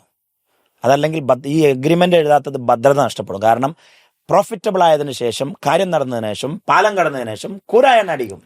അപ്പൊ ഡോക്ടർ ജി, ഇപ്പൊ എന്താണ് ഡോക്ടർ ജിന്റെ ഒരു വിഷൻ, മിഷൻ? ജോലിയൊന്നുമില്ല, കംപ്ലീറ്റ്ലി ഈ ബിസിനസ് എന്നുള്ള ഒരു മേഖലയിലേക്ക് ഇറങ്ങിയല്ലോ. ഇപ്പൊ എന്താണ് പരിപാടി? ഞാൻ തുടങ്ങിയത് ബേസിക്കലി ഒരു ട്രെയിനിങ് ആൻഡ് കോച്ചിങ് കമ്പനിയാണ്, കോർപ്പറേറ്റ് കോച്ചിങ്. അതായത് കമ്പനികൾക്ക് വിഷൻ സെറ്റ് ചെയ്യുക, ആ വിഷനിൽ വർക്ക് ചെയ്യുക, അവർ ആ വിഷനിലേക്ക് അച്ചീവ് ചെയ്യുക. അത് അച്ചീവ് ചെയ്യുമ്പോൾ അവർക്കൊരു പ്രോഫിറ്റ് ഉണ്ടാവും, ആ പ്രോഫിറ്റിന്റെ ഒരു ഷെയർ എടുക്കുക. അപ്പോൾ നമുക്ക് നല്ലൊരു ഇൻകം കിട്ടും. അതാണ് ഞാൻ തുടങ്ങിയ കമ്പനി, കോർപ്പറേറ്റ് കോച്ചിങ് കമ്പനി. അതാണ് ബേസിക്കലി ഹ്യൂമൻ എക്സലൻസ് അക്കാഡമി എന്ന് പറയുന്നത്. അതിൻ്റെ കൂടെ തന്നെ എനിക്ക് കുറേ ട്രെയിനിങ് ബ്രാൻഡുകളുണ്ട്. ഡീപ്പ് ഇമർഷൻ ആയാലും, ബിസിനസ് ഇമർഷൻ ആയാലും, ടീൻസ് ഇമർഷൻ ആയാലും, യൂത്ത് ഇമർഷൻ ആയാലും, അങ്ങനെ കുറേ ഇമോഷണൽ ഇൻ്റലിജൻസ്, അങ്ങനെ കുറേ ബ്രാൻഡുകളുണ്ട്. അപ്പോൾ ട്രെയിനിങ് നടത്തുന്ന, കോച്ചിങ് നടത്തുന്ന കമ്പനിയാണ് ഞാൻ ആദ്യമായിട്ട് തുടങ്ങിയത്. അപ്പോൾ പിന്നെ നമ്മൾ ബിസിനസ് എക്സ്പാൻഷനിലേക്ക് പോകണമല്ലോ. അപ്പോൾ നമ്മളെ വിഷൻ ബോർഡ് നോക്കുകയാണെങ്കിൽ അതിലെഴുതി വെച്ചിട്ടുണ്ട് ലോകം കറങ്ങണമെന്ന്. ലോകം കറങ്ങാൻ 2 ഓപ്ഷനാണുള്ളത്. ഒന്നെങ്കിൽ ട്രെയിനിങ്ങിൽ നിന്ന് കിട്ടുന്ന ക്യാഷ് എടുക്കുക, എന്നിട്ട് ലോകം കറങ്ങുക. രണ്ടാമത്തെ ഓപ്ഷൻ ഒരു ട്രാവൽ കമ്പനി ഉണ്ടാക്കുക, എന്നിട്ട് അതിൻ്റെ റിസർച്ച് ആൻഡ് ഡെവലപ്മെൻറ്റിൻ്റെ ഭാഗമായിട്ട്, കമ്പനിയുടെ ഭാഗമായിട്ട് ലോകം കറങ്ങുക. അങ്ങനെയാണ് നമ്മൾ ട്രാവൽ ആൻഡ് ഗ്രോ എന്നുള്ള ഒരു ബിസിനസ് നെറ്റ്വർക്കിംഗ് ട്രാവൽ കമ്പനി. ഇപ്പോൾ കേരളത്തിലെ തന്നെ നമ്പർ 1 ആയിട്ടുള്ള ഈ സെഗ്മെന്റിൽ വർക്ക് ചെയ്യുന്ന premium business networking travel company ഞാൻ കണ്ടു. കാരണം കഴിഞ്ഞ മാസം ചൈനയിലെ ഞാൻ ഒരു ന്യൂസിൽ കണ്ടിരുന്നു. അതായത് 200 പേരെ ചൈനയിൽ അതിൽ കണ്ടിരുന്നു. അതായത് കഴിഞ്ഞ പ്രാവശ്യം ഇപ്പോൾ നോക്കുകയാണെങ്കിൽ ചൈനയിലേക്കുള്ള ബിസിനസ് ഡെലിഗേഷനിൽ ഏറ്റവും കൂടുതൽ ആളുകളെ, അതും ഏറ്റവും പ്രീമിയം സെഗ്മെന്റിൽ നിന്നുകൊണ്ട് കൊണ്ടുപോയത് നമ്മുടെ കമ്പനിയായിരുന്നു. എന്ന് മാത്രമല്ല ഗ്ലോബലി ഏത് രാജ്യത്തൊക്കെ നോക്കുകയാണെങ്കിലും ബിസിനസ് നെറ്റ്വർക്കിംഗിൽ ലീഡിങ്, അതായത് പ്രീമിയം ലെവൽ ബിസിനസ് നെറ്റ്വർക്കിംഗിൽ leading company travel and grow ആണ്. അപ്പോൾ ആ ഒരു സെഗ്മെന്റ് അതിൽ 2 ഉപകാരമാണ്. ഒന്ന്, ഈ ട്രെയിനിങ്ങിന് വരുന്ന കമ്പനികൾ അല്ലെങ്കിൽ ആളുകളൊക്കെ അവർക്കുള്ള വൺ ഓഫ് ദ ഗോൾ നമ്മൾ എഴുതിയിട്ടുള്ളത് ലോകം കാണണമെന്നാണല്ലോ. അപ്പോൾ അവർക്ക് നമ്മുടെ കൂടെയും അല്ലാതെയൊക്കെ നമ്മുടെ കമ്പനികളിലൂടെ യാത്ര ചെയ്യാനുള്ള ഒരു അവസരം. 2, നമ്മുടെ കൂടെ നമ്മളെ കമ്പനികളിലൂടെ യാത്ര ചെയ്യുന്ന ഒരു വർഷത്തിൽ ചിലപ്പോൾ 1000, 2000, 3000 ഒക്കെ ആളുകൾ യാത്ര ചെയ്യും. ഈ ആളുകളൊക്കെ ബിസിനസ്മാൻമാരാണ്. അവർക്കൊക്കെ ട്രെയിനിങ്ങും കോച്ചിങ്ങും അല്ലെങ്കിൽ അങ്ങനെയുള്ള സംവിധാനങ്ങളുമാണ്. അപ്പോൾ അതൊരു പാരലലി മ്യൂച്വലി ഒരു സപ്പോർട്ടീവ് ആയിട്ടുള്ള, ഒരു കോംപ്ലിമെന്റിങ് ആയിട്ടുള്ള ബിസിനസ്സാണ്. അപ്പോൾ അങ്ങനെയാണ് ഞാൻ ബിസിനസ് ഇമ്മർഷൻ എന്ന് പറഞ്ഞിട്ടുള്ള ഒരു ക്യാമ്പ് പിന്നീട് ലോഞ്ച് ചെയ്യുന്നത്. അത് ട്രെയിനിങ് കമ്പനിയുടെ ഭാഗമാണ്. അപ്പോൾ അതിൽ നമ്മൾ കമ്പനിക്കുള്ള നെക്സ്റ്റ് 10 ഇയേഴ്സിൻ്റെ വിഷൻ സെറ്റ് ചെയ്യുക. അപ്പോൾ എന്ത് ചെയ്യണം, എങ്ങനെ ചെയ്യണം, അതിൻ്റെ സ്ട്രാറ്റജി എന്തൊക്കെയാണ്, ഗോൾ എന്തൊക്കെയാണ്, ഓരോ വർഷത്തിലും എന്തൊക്കെ ചെയ്യണം, ഓരോ മാസത്തിലും എന്തൊക്കെ ചെയ്യണം, ഓരോ ക്വാർട്ടറിലും എന്തൊക്കെ ചെയ്യണം, അതിനെന്തൊക്കെ റിസോഴ്സുകൾ, അങ്ങനെ ഒരു കോൺക്രീറ്റ് ആയിട്ടുള്ള പ്ലാനിങ് വർക്ക്ഷോപ്പാണ് ബേസിക്കലി ബിസിനസ് ഇമ്മർഷൻ. അപ്പോൾ അത് ചെയ്ത് കഴിഞ്ഞാൽ, ഒരു വിഷൻ സെറ്റ് ചെയ്ത് കഴിഞ്ഞാൽ ആദ്യമായിട്ട് ചെയ്യേണ്ടത് പിന്നെ അവരെ ബ്രാൻഡിങ് ആൻഡ് റീബ്രാൻഡിങ് ചെയ്യാന്നുള്ള. അവർക്ക് നല്ലൊരു ലോഗോ ഉണ്ടാവില്ല, നല്ലൊരു വെബ്സൈറ്റ് ഉണ്ടാവില്ല, നല്ലൊരു ബ്രോഷർ ഉണ്ടാവില്ല. അതായത് കച്ചവടമൊക്കെ ചിലപ്പോൾ 100 കോടി 200 കോടി 300 കോടിയൊക്കെ ഉണ്ടാവും. പക്ഷെ ബ്രോഷർ കണ്ടാൽ നമുക്ക് ചെറിയൊരു ലോഗോ കണ്ട എടുത്ത് കുപ്പയിലെറിയാൻ തോന്നും. അപ്പം അങ്ങനെ ഞങ്ങൾ റീബ്രാൻഡിങ്ങിന് വേണ്ടിയിട്ട് കുറേ കമ്പനികളെ സമീപിച്ചു. പലർക്കും 1 ലക്ഷം 5 ലക്ഷം ഒക്കെ അഡ്വാൻസ് കൊടുത്തു ഇത് ചെയ്യാൻ വേണ്ടിയിട്ട്. പക്ഷെ കറക്റ്റായിട്ട് നമ്മുടെ കൺസെപ്റ്റിൽ, ആക്ച്വലി കമ്പനികൾക്കൊക്കെ ഡിസൈൻ അറിയാം, പക്ഷെ ബ്രാൻഡിങ് എന്നുള്ള കൺസെപ്റ്റ് അറിയില്ല. ബ്രാൻഡിങ് ഒരു കൺസെപ്റ്റാണ്, ഐഡിയ ആണ്, അല്ലാതെ ഡിസൈനിങ്ങും എഡിറ്റിങ്ങും അല്ല. വീഡിയോ ഷൂട്ടിങ്ങും എഡിറ്റിങ്ങും ഡിസൈനിങ്ങും അല്ല ബ്രാൻഡിങ്. ബ്രാൻഡിങ് ഒരു കൺസെപ്റ്റാണ്, ആ കൺസെപ്റ്റ് അറിയില്ല. അപ്പോൾ അവർ നമ്മുടെ കമ്പനിയുടെ വിഷനും കോർ വാല്യൂസിനും മിഷനും സർവീസസിനും ജിയോഗ്രഫിക്കും കസ്റ്റമർക്കും അനുസരിച്ചല്ല ബ്രാൻഡിൻ്റെ ക്യാരക്ടർ ഐഡൻറ്റിറ്റി ഡെവലപ്പ് ചെയ്തുകൊണ്ടുണ്ട്. അപ്പോൾ എനിക്ക് മനസ്സിലായി ഇവിടെ എനിക്ക് വലിയൊരു ഗ്യാപ്പ് ഉണ്ട്. ഇവിടെ 10 കമ്പനികൾ ബ്രാൻഡിങ്ങിന് വെയിറ്റ് ചെയ്യുന്നു. അത് ഓരോ കമ്പനിക്കും വർഷത്തിൽ 50 ലക്ഷവും 30 ലക്ഷവും ഒക്കെ ബജറ്റ് ഉണ്ട്. പക്ഷെ ചെയ്തു തരാൻ മിടുക്കരായിട്ടുള്ള ആളുകളില്ല. അങ്ങനെയാണ് നമ്മൾ brand mount the identity expert എന്ന് പറഞ്ഞിട്ട് നമ്മളൊരു കമ്പനിയാണ്. അതും ഒരു കോംപ്ലിമെൻറ്റിങ് ബിസിനസ്സാണ്, കോംപ്ലിമെൻറ്റിങ് ബിസിനസ്സാണ്. അപ്പം നമ്മൾ തന്നെ ബിസിനസ് ഇമ്മർഷനിൽ വരുന്ന ആളുകൾക്കൊക്കെ ബ്രാൻഡിങ് വേണ്ടി വരും. അപ്പം നമുക്കിപ്പോൾ എല്ലാവരെയും എടുക്കാൻ കഴിയില്ല, പക്ഷെ അതിൽ കുറച്ച് ആളുകളൊക്കെ എടുത്തിട്ട് നമ്മളുടെ ടീം കപ്പാസിറ്റി അനുസരിച്ച് നമ്മൾ എന്ത് ചെയ്യുന്നു, ബ്രാൻഡിങ് ചെയ്യുന്നതാണ് അടുത്തൊരു ബിസിനസ് മോഡൽ. അപ്പോൾ ഒരു ഭാഗത്ത് കോച്ചിങ്, അവരെയും കൊണ്ട് യാത്രക്ക് പോകുന്നു, യാത്ര പോകുന്നവർക്ക് കോച്ചിങ് കൊടുക്കുന്നു, യാത്രയും കോച്ചിങ് കൊടുക്കുന്നവർക്ക് ബ്രാൻഡിങ് കൊടുക്കുന്നു. അങ്ങനെ ഒരു ട്രയാങ്കുലർ മോഡലിലാണ് നമ്മുടെ 3 ബ്രാൻഡ്സും നടക്കുന്നത്. ഇനി അത്യാവശ്യമായിട്ട് നിർബന്ധമായിട്ട് ചെയ്യേണ്ട കാര്യങ്ങളെന്ന്, ഇപ്പോൾ ഒരു ഉദാഹരണത്തിന് ഇപ്പം ബിസിനസ് കോച്ചിങ് ക്ലബ്ബ് നടക്കുന്നു, അതിലുള്ള 100 കണക്കിന് കമ്പനികളുണ്ട്. അവരുടെ ഒക്കെ സിസ്റ്റം സെറ്റല്ല. അതായത് ഫൈനാൻസ് ഇല്ല, ഓട്ടോമൈസേഷൻ ഇല്ല, ERP ഇല്ല, HR ഇല്ല, അല്ലെങ്കിൽ ടീമില്ല, സെയിൽസ് ടീമില്ല, മാർക്കറ്റിംഗ് ടീമില്ല, ഡിജിറ്റൽ മാർക്കറ്റിംഗ് ടീമില്ല. അങ്ങനെ ഒരുപാട് സിസ്റ്റത്തിൻ്റെയും അതുപോലെ തന്നെ പീപ്പിളിൻ്റെയും റിക്വയർമെൻ്റ് അവിടെയുണ്ട്. അപ്പോൾ എല്ലാവരും ഇപ്പോൾ ഞാൻ ഒരു നിയർലി 90 പീപ്പിൾ ഓളം മീറ്റ് ചെയ്തു. ഇപ്പോൾ നമ്മൾ പ്രോഗ്രാമിന് ബുക്ക് ചെയ്ത ആളുകളുമായിട്ട് അവരുടെ 2026 നമ്മൾ മിനിമം ആ ഒരു 2026 കഴിഞ്ഞ 2025 ചെയ്തതിനേക്കാൾ ഒരു ഡബിൾ ആക്കണം ഇപ്പോഴത്തെ വരുമാനം എന്നുള്ളതാണ് നമ്മുടെ കൺസെപ്റ്റ്. അപ്പോൾ അതെങ്ങനെ ആക്കാം എന്നുള്ളൊരു കൺസെപ്റ്റിന് വേണ്ടിയിട്ട് പ്ലാൻ കിട്ടാൻ വേണ്ടിയിട്ടാണ് ഞാൻ അവരായിട്ട് മീറ്റ് ചെയ്തത്. അപ്പോൾ എല്ലാവരും പറയും എനിക്ക് ഡിജിറ്റൽ മാർക്കറ്റർ വേണം, എനിക്ക് വീഡിയോ എഡിറ്റർ വേണം, എനിക്ക് സെയിൽസ്മാനെ വേണം, എനിക്ക് അക്കൗണ്ടൻറ്റിനെ വേണം. അങ്ങനെ എല്ലാവർക്കും റിക്വയർമെൻ്റ് ആണ്. മാർക്കറ്റിൽ തപ്പിയാൽ നല്ല സാധനം കിട്ടാനില്ല. അപ്പോൾ ഇനി 2 കാര്യങ്ങൾ ചെയ്തേ പറ്റുള്ളൂ. അതായത് നമ്മുടെ കസ്റ്റമറിനെ തന്നെ, നല്ല ബ്രാൻഡിങ് കമ്പനി തുടങ്ങിയ മാതിരി നമ്മളെ കസ്റ്റമറിനെ തന്നെ സാറ്റിസ്ഫൈ ചെയ്യാൻ അർജൻറ്റായിട്ട് ഈ വർഷം തുടങ്ങാൻ 2 സാധനമാണ്. ഒന്ന്, ആദ്യമായിട്ടൊരു ട്രെയിനിങ് അക്കാഡമി തുടങ്ങണം, ദ ബ്രാൻഡ് മൗണ്ട് അക്കാഡമി. അവിടെ ഈ ബ്രാൻഡിങ്, സെയിൽസ്, മാർക്കറ്റിംഗ്, ഈ അസെൻഷ്യൽ ആയിട്ടുള്ള എല്ലാ എലമെൻസും പഠിപ്പിക്കുന്ന ഒരു ബ്രാൻഡിങ് അക്കാഡമി തുടങ്ങണം. അവിടെ നമ്മൾ എന്തെന്ന് വെച്ചാൽ വർഷത്തിൽ 100-200 കുട്ടികളെ എടുത്തിട്ട് പ്രൊഫഷണലി, നമുക്ക് കമ്പനികളുണ്ട്, അവരിൽ തന്നെ വർക്ക് ചെയ്യാം. പ്രാക്ടിക്കലി ഈ കുട്ടികൾക്ക് കൺസെപ്ച്വലി ആൻഡ് പ്രാക്ടിക്കലി നമ്മൾ ബ്രാൻഡിങ് പഠിപ്പിക്കും. എന്നിട്ട് നമ്മളെ കോച്ച് ചെയ്യുന്ന ഈ കമ്പനികളിലൊക്കെ റിക്വയർമെൻ്റ് ഉള്ള അവർക്ക് നമ്മൾ കൊടുക്കുകയാണ് ഇവരെ. അപ്പോൾ അവർക്ക് കറക്റ്റ് ആളെ കിട്ടും. കാരണം അവർക്ക് എന്താണോ വേണ്ടത് അത് നമുക്കറിയാം. അത് തന്നെയാണ് നമ്മൾ ഇവിടെയും പഠിപ്പിച്ചിട്ടുള്ളത്. അപ്പോൾ എക്സാക്ട്ലി ആ ഔട്ട് പുറത്തു വരും. അത് ഇവിടെ പഠിക്കുന്ന എല്ലാ കുട്ടികളും നമ്മളൊരു കാര്യം ഗ്യാരണ്ടി ചെയ്യുന്നതെന്ന് വെച്ചാൽ, എന്താണ് ബ്രാൻഡിങ് എന്നുള്ള പ്രൊഫഷണൽ ഗ്ലോബൽ കൺസെപ്റ്റ് ആയിരിക്കും കുട്ടികൾ പ്രാക്ടിക്കലി പഠിക്കാം. അവർ ഇപ്പൊ എഞ്ചിനീയറിംഗ് കഴിഞ്ഞതിന് ശേഷം പിന്നെ വേറെ ജോലിക്ക് പോകുന്ന പോലെയല്ല. ഇത് ബ്രാൻഡിങ് പഠിച്ച കുട്ടി അതിന് താല്പര്യമുള്ള പോലെ വരാവും. അവന് 100% നമ്മൾ പ്ലേസ്മെന്റ് കൊടുക്കും. കാരണം ഓൾറെഡി ഇവിടെ കമ്പനികൾ പിന്നെ നോമ്പ് പറ്റാൻ ചക്കക്കൂട്ടാൻ കിട്ടിയ മതി കാത്തിരിക്കുകയാണ് എത്ര കിട്ടാൻ വേണ്ടി, ഈ പ്രൊഫഷണൽ ഡിജിറ്റൽ മാർക്കറ്ററെ കിട്ടാൻ വേണ്ടിയിട്ട്. അപ്പൊ ഇവിടുന്ന് അതാ പോണു. അപ്പൊ അതല്ലെങ്കിൽ നമ്മുടെ കോച്ചിങ് വർക്കുമായിട്ട് നമുക്ക് മുന്നോട്ട് പോകാൻ കഴിയില്ല. കാരണം കോച്ചിങ്ങിൽ അവിടുത്തെ ഇൻഫ്രാസ്ട്രക്ചർ ബിൽഡ് ആയാലേ അവർ വളരത്തുള്ളൂ. അവിടെ കറക്റ്റ് ഡിജിറ്റൽ മാർക്കറ്ററും കറക്റ്റ് സെയിൽസ്മാനും കറക്റ്റ് ഫൈനാൻസും കറക്റ്റ് ERPയും. അപ്പൊ അടുത്തൊരു വലിയൊരു എലമെന്റ്, അവിടെ ഫൈനാൻസ് കൺസൾട്ടിങ് വേണം, ഡിജിറ്റൽ കൺസൾട്ടിങ് വേണം, ബ്രാൻഡിങ് കൺസൾട്ടിങ് വേണം, HR കൺസൾട്ടിങ് വേണം. അങ്ങനെ കുറേ കൺസൾട്ടിങ് വേണം. അപ്പോൾ ആ കമ്പനിയെ സിസ്റ്റമാക്കി എടുക്കണമെങ്കിൽ ആക്ഷൻ പോയിന്റ് എഴുതിയിട്ടുണ്ട്, കൺസൾട്ടിങ് വേണം എന്ന വിഷയത്തിൽ നിന്നും. പക്ഷേ ആ കൺസൾട്ടിങ് ആരോ കൊടുക്കും? അത് നമ്മളല്ല കൊടുക്കണ്ടേ. അത് വേണം. അപ്പൊ കൺസൾട്ടിങ് കമ്പനിയോട് വേണം. അതായത് ചുരുക്കി പറഞ്ഞാല്, ഒരു സ്റ്റക്കായി നിൽക്കുന്ന ഒരു ബിസിനസ്മാൻ ഇങ്ങോട്ട് വരികയാണെങ്കിൽ അവർക്ക് പറ്റിയിട്ടുള്ള എല്ലാ ഇൻഫ്രാസ്ട്രക്ചറും ബിൽഡ് ചെയ്യാന്നുള്ളതാണ്. അതാണ് ബേസിക്കലി ഡൈവേഴ്സിഫിക്കേഷൻ എന്ന് പറയുന്നത്.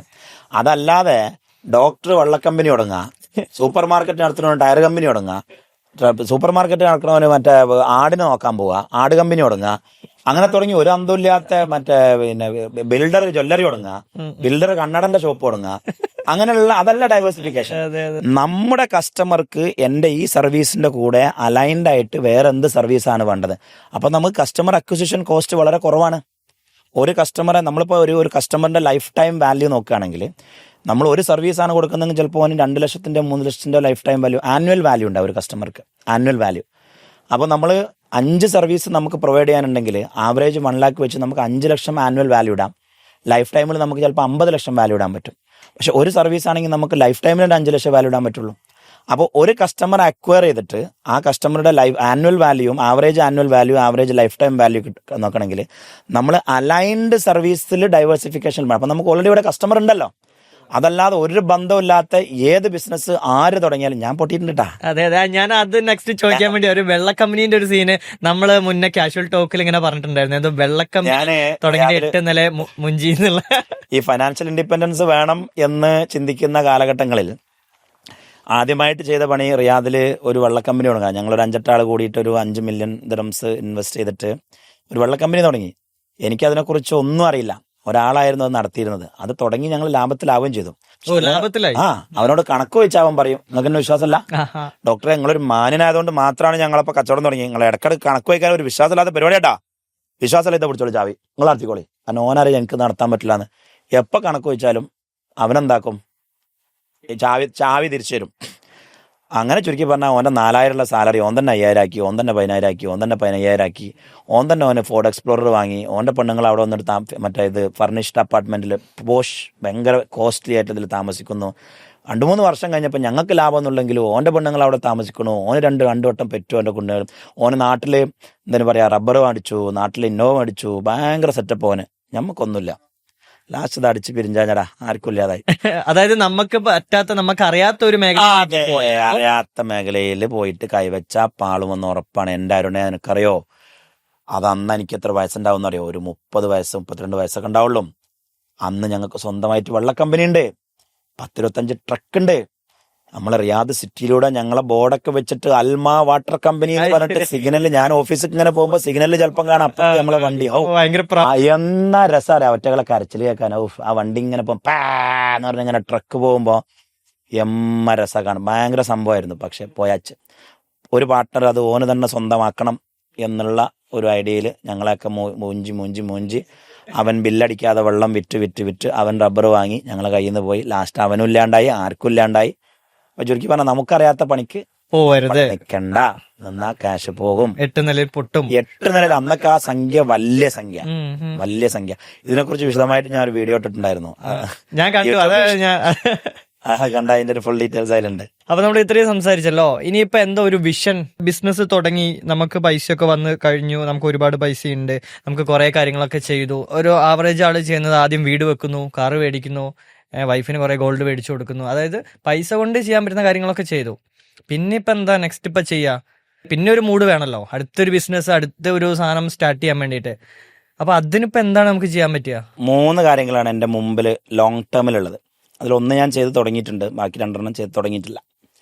ഇപ്പോൾ നമ്മളെ കുട്ടിക്കാലം എന്ന് പറഞ്ഞത് നമ്മൾ ഒരു വിധവയുടെ ലൈഫ്, ഒരു ഓർഫൻ്റെ ലൈഫ് ഒക്കെ അനുഭവിച്ചിട്ടാണ് നമ്മൾ വളർന്നു വന്നിട്ടുള്ളത്. അപ്പോൾ ഒരു ചെറിയ ഉദാഹരണം പറഞ്ഞാൽ, ഞാൻ ഓർഫനേജിൽ നിന്ന് ഒരുപാട് ചാടി പോന്നിട്ടുണ്ട്. മതിൽ ചാടിയിട്ട് നടന്ന് വീട്ടിലേക്ക് പോയിട്ടുണ്ട്. ഒരു 30 കിലോമീറ്റർ നടക്കാനുണ്ട് എൻ്റെ വീട്ടിലേക്ക്.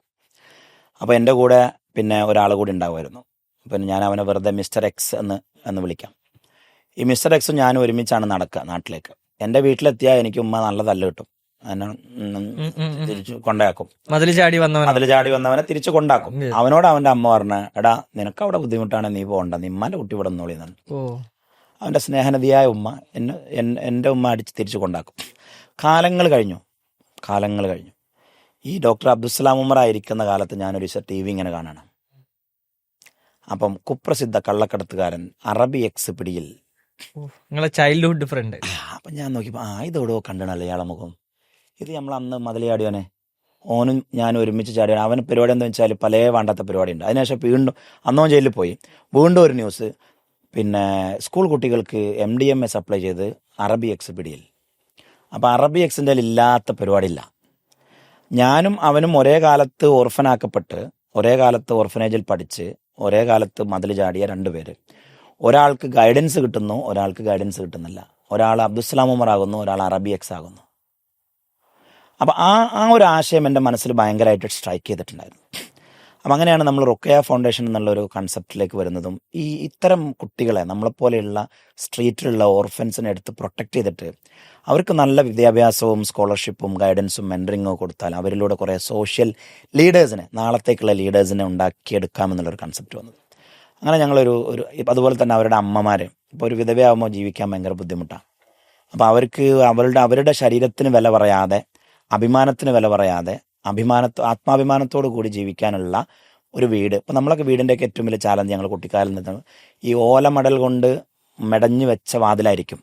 അത് ആരെപ്പം ഉന്തി തുറന്ന് ഉള്ളിലേക്ക് വരും. അതിൽ അമ്മയുണ്ട് അവിടെ, പെങ്ങളുണ്ട് അവിടെ, എല്ലാവരും കിടക്കുന്ന സ്ഥലം. അപ്പം ആര് തള്ളിത്തുറന്ന് ഉള്ളിലേക്ക് വരും എന്നുള്ള ഭയത്തോടു കൂടി തലനയുടെ ചുവട്ടിൽ ഒരു അരിവാക്കത്തിയും ഒരു ടോർച്ചും വെച്ചിട്ടാണ് എൻ്റെ ഉമ്മ ഉറങ്ങുക. വാതിലിന് ആര് തൊട്ടാലും ഉമ്മ കണ്ണിലേക്ക് ടോർച്ച് അടിച്ചിട്ട് കത്തി ഇങ്ങനെ കാണിക്കും. അങ്ങനെയൊക്കെയുള്ള ഒരു സാഹചര്യത്തിലാണ് ഞങ്ങളെ കുട്ടികളെ ഉമ്മ വളർത്തിയിട്ടുള്ളത്. ഉമ്മ ഭയങ്കര പവർഫുള്ളാണ്. അതായത് അച്ഛൻ ഇല്ലാത്ത ആ സമയം മുതൽ പെങ്ങളുണ്ട്. ഒരു ഒഴിഞ്ഞ സ്ഥലത്താണ് വീട്. അപ്പോൾ ആർക്കും വരാം, ആർക്കും ഞങ്ങളെ ദ്രോഹിക്കാം. ഉമ്മ തന്നെ യുവതിയാണ്. ഉമ്മക്ക് അന്ന് ബേസിക്കലി 26 വയസ്സ് 28 വയസ്സൊക്കെ ആയുള്ളൂ. അപ്പം ഉമ്മ യുവതിയാണ്. അങ്ങനെയുള്ളൊരു ഒരു ത്രട്ടണിങ് എൻവയറമെൻറ്റിലാണ് ഞങ്ങൾ വളർന്നിട്ടുള്ളത്. അപ്പോൾ ബേസിക്കലി വിധവയ്ക്ക് വേണ്ടത്, ഒന്ന് കുറ്റിയിടാൻ പറ്റിയൊരു വീട് വേണം, അടച്ചുറപ്പുള്ളൊരു വീട്. അപ്പോൾ ഞങ്ങൾ കാര്യമായിട്ട് ചെയ്യുന്ന ഒരു പരിപാടി, ഇപ്പോൾ എൻ്റെ ബിസിനസ് ഉണ്ട്, ജേഷൻ്റെ ബിസിനസ് ഉണ്ട്, ഞാൻ കോച്ച് ചെയ്യുന്ന ഒരുപാട് കമ്പനികളൊക്കെ അവരുടെ സോഷ്യൽ ഫണ്ട് സമൂഹത്തിന് വേണ്ടിയുള്ളത് അവർ ഇതിനു വേണ്ടി നീക്കി വെക്കും. ഫൗണ്ടേഷൻ. അപ്പോൾ അവർ ഈ വീടില്ലാത്ത ആളുകൾക്ക് നമ്മൾ ആരുടെയും ലേബലൊന്നും വെക്കില്ല, ഒരു കളറും പെയിൻറ്റും ഒന്നും അടിക്കില്ല, ഒന്നും വെക്കില്ല. ജസ്റ്റ് അവർക്ക് നല്ല ഒരു 800 മുതൽ 1000 വരെ സ്ക്വയർ ഫീറ്റുള്ള ഒരു കിഡിലോസ്കി വീടുണ്ടാക്കി കൊടുക്കും.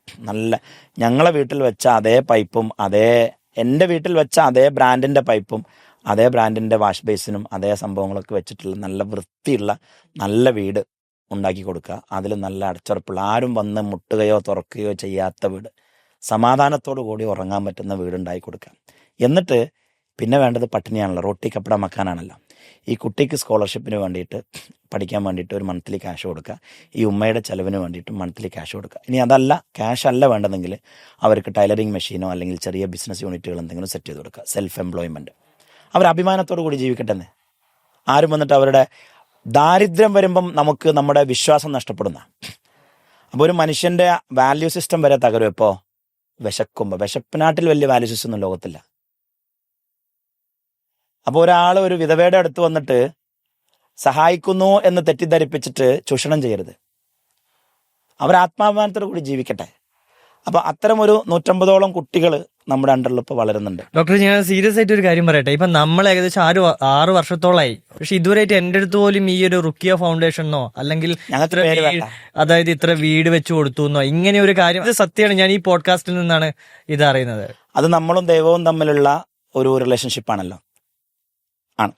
അപ്പോൾ നമ്മൾ പറഞ്ഞു വരുന്നത്, ഇപ്പം എൻ്റെ ഒരു സ്വപ്നം എന്ന് പറഞ്ഞാൽ ഇതിൽ ഒരു ചുരുങ്ങിയത് 1000 വീടുകളെങ്കിലും അങ്ങനെയുള്ള ആളുകൾക്ക് വെച്ചു കൊടുക്കണം. 1000 കുടുംബങ്ങളെങ്കിലും സംരക്ഷിക്കണം. 1000 കുട്ടികളെങ്കിലും ഈ സമൂഹത്തിൻ്റെ ലീഡേഴ്സായിട്ട് വളർത്തിക്കൊണ്ടുവരണം. ഞാൻ കൊണ്ടുവരും. ഞങ്ങൾ കമ്മിറ്റഡ് ആണ്. അതിനു വേണ്ടിയുള്ള എല്ലാ ഇൻഫ്രാസ്ട്രക്ചറും ദൈവം എനിക്ക് തന്നിട്ടുണ്ട്.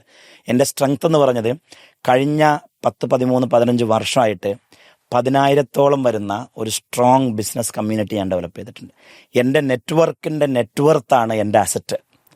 അവർ വെറും നെറ്റ്വർക്കല്ല, ഞാൻ വിശ്വസിക്കുന്ന അതേ മൂല്യങ്ങളിൽ നിൽക്കുന്ന, അതേ സാമൂഹ്യ ബോധമുള്ള, അങ്ങനെ തന്നെ സമൂഹത്തെ ബിൽഡ് ചെയ്യണം എന്ന് ആഗ്രഹിക്കുന്ന ആളുകളുടെ ഒരു കൂട്ടായ്മയാണ് ഞങ്ങളുടെ. ഞങ്ങൾ ഒരുമിച്ച് എന്ന് മാത്രമല്ല, എല്ലാ കമ്പനികളും അവരുടേതായിട്ടുള്ള ചാരിറ്റികൾ വേറെ ചെയ്യുന്നുണ്ട്. ഞാൻ എല്ലാവരോടും അവരുടേതായിട്ടുള്ള ഫൗണ്ടേഷൻസും ഇതൊക്കെ ഉണ്ടാക്കിയിട്ട് ചാരിറ്റി വർക്ക് ചെയ്യാൻ വേണ്ടി പറയുന്നു. അപ്പോൾ ഒരുപക്ഷെ ഞങ്ങൾ ചെയ്യുന്ന ചാരിറ്റി വർക്കിൻ്റെ എമൗണ്ട് ഒരുപക്ഷെ 10,000-കണക്കിന് കോടികളായിരിക്കും ഭാവിയിൽ. വലിയ സംഖ്യയായിരിക്കും, വലിയ. അപ്പം നമ്മൾ പറയും ഒരു ബിസിനസ് ഡെവലപ്പ് ചെയ്യുക, എന്നിട്ട് കച്ചവടം കൂട്ടുക, ലാഭം ഉണ്ടാക്കുക, കാറ് വാങ്ങുക, അത് ഫോട്ടോ എടുത്ത് സോഷ്യൽ മീഡിയയിൽ ഇടുക എന്നുള്ള കൺസെപ്റ്റിലല്ല വർക്ക് ചെയ്യുന്നത്. We are doing strong social constructivism, strong social construct. അതാണ് ലൈഫിൻ്റെ മുന്നോട്ടുള്ള ഒരു പ്രധാന യാത്ര എന്ന് പറയുന്നത്. രണ്ടാമത്തെ, ഒരു 10 വർഷം കഴിഞ്ഞ് എല്ലാവർക്കും പിരാന്താവും, എല്ലാവർക്കും വട്ടാവും. ഫോണിൽ കളിച്ച് AI റോബോട്ടിക്സ്, ഫോണ്, ടെക്നോളജി, എല്ലാവർക്കും വട്ടാവും. ലൈഫിൽ സന്തോഷം എവിടെയാ, സമാധാനം എവിടെയാ, റിലേഷൻഷിപ്പ് എങ്ങനെയാ, ക്ഷമ എവിടെയാ, ദേഷ്യം ഇല്ലാതെ സന്തോഷം എന്ന് അറിയാത്തൊരു സ്ഥിതി വരും. അതായത് നോർമൽ ആൾക്കാരെ കാണാണ്ടാവില്ല.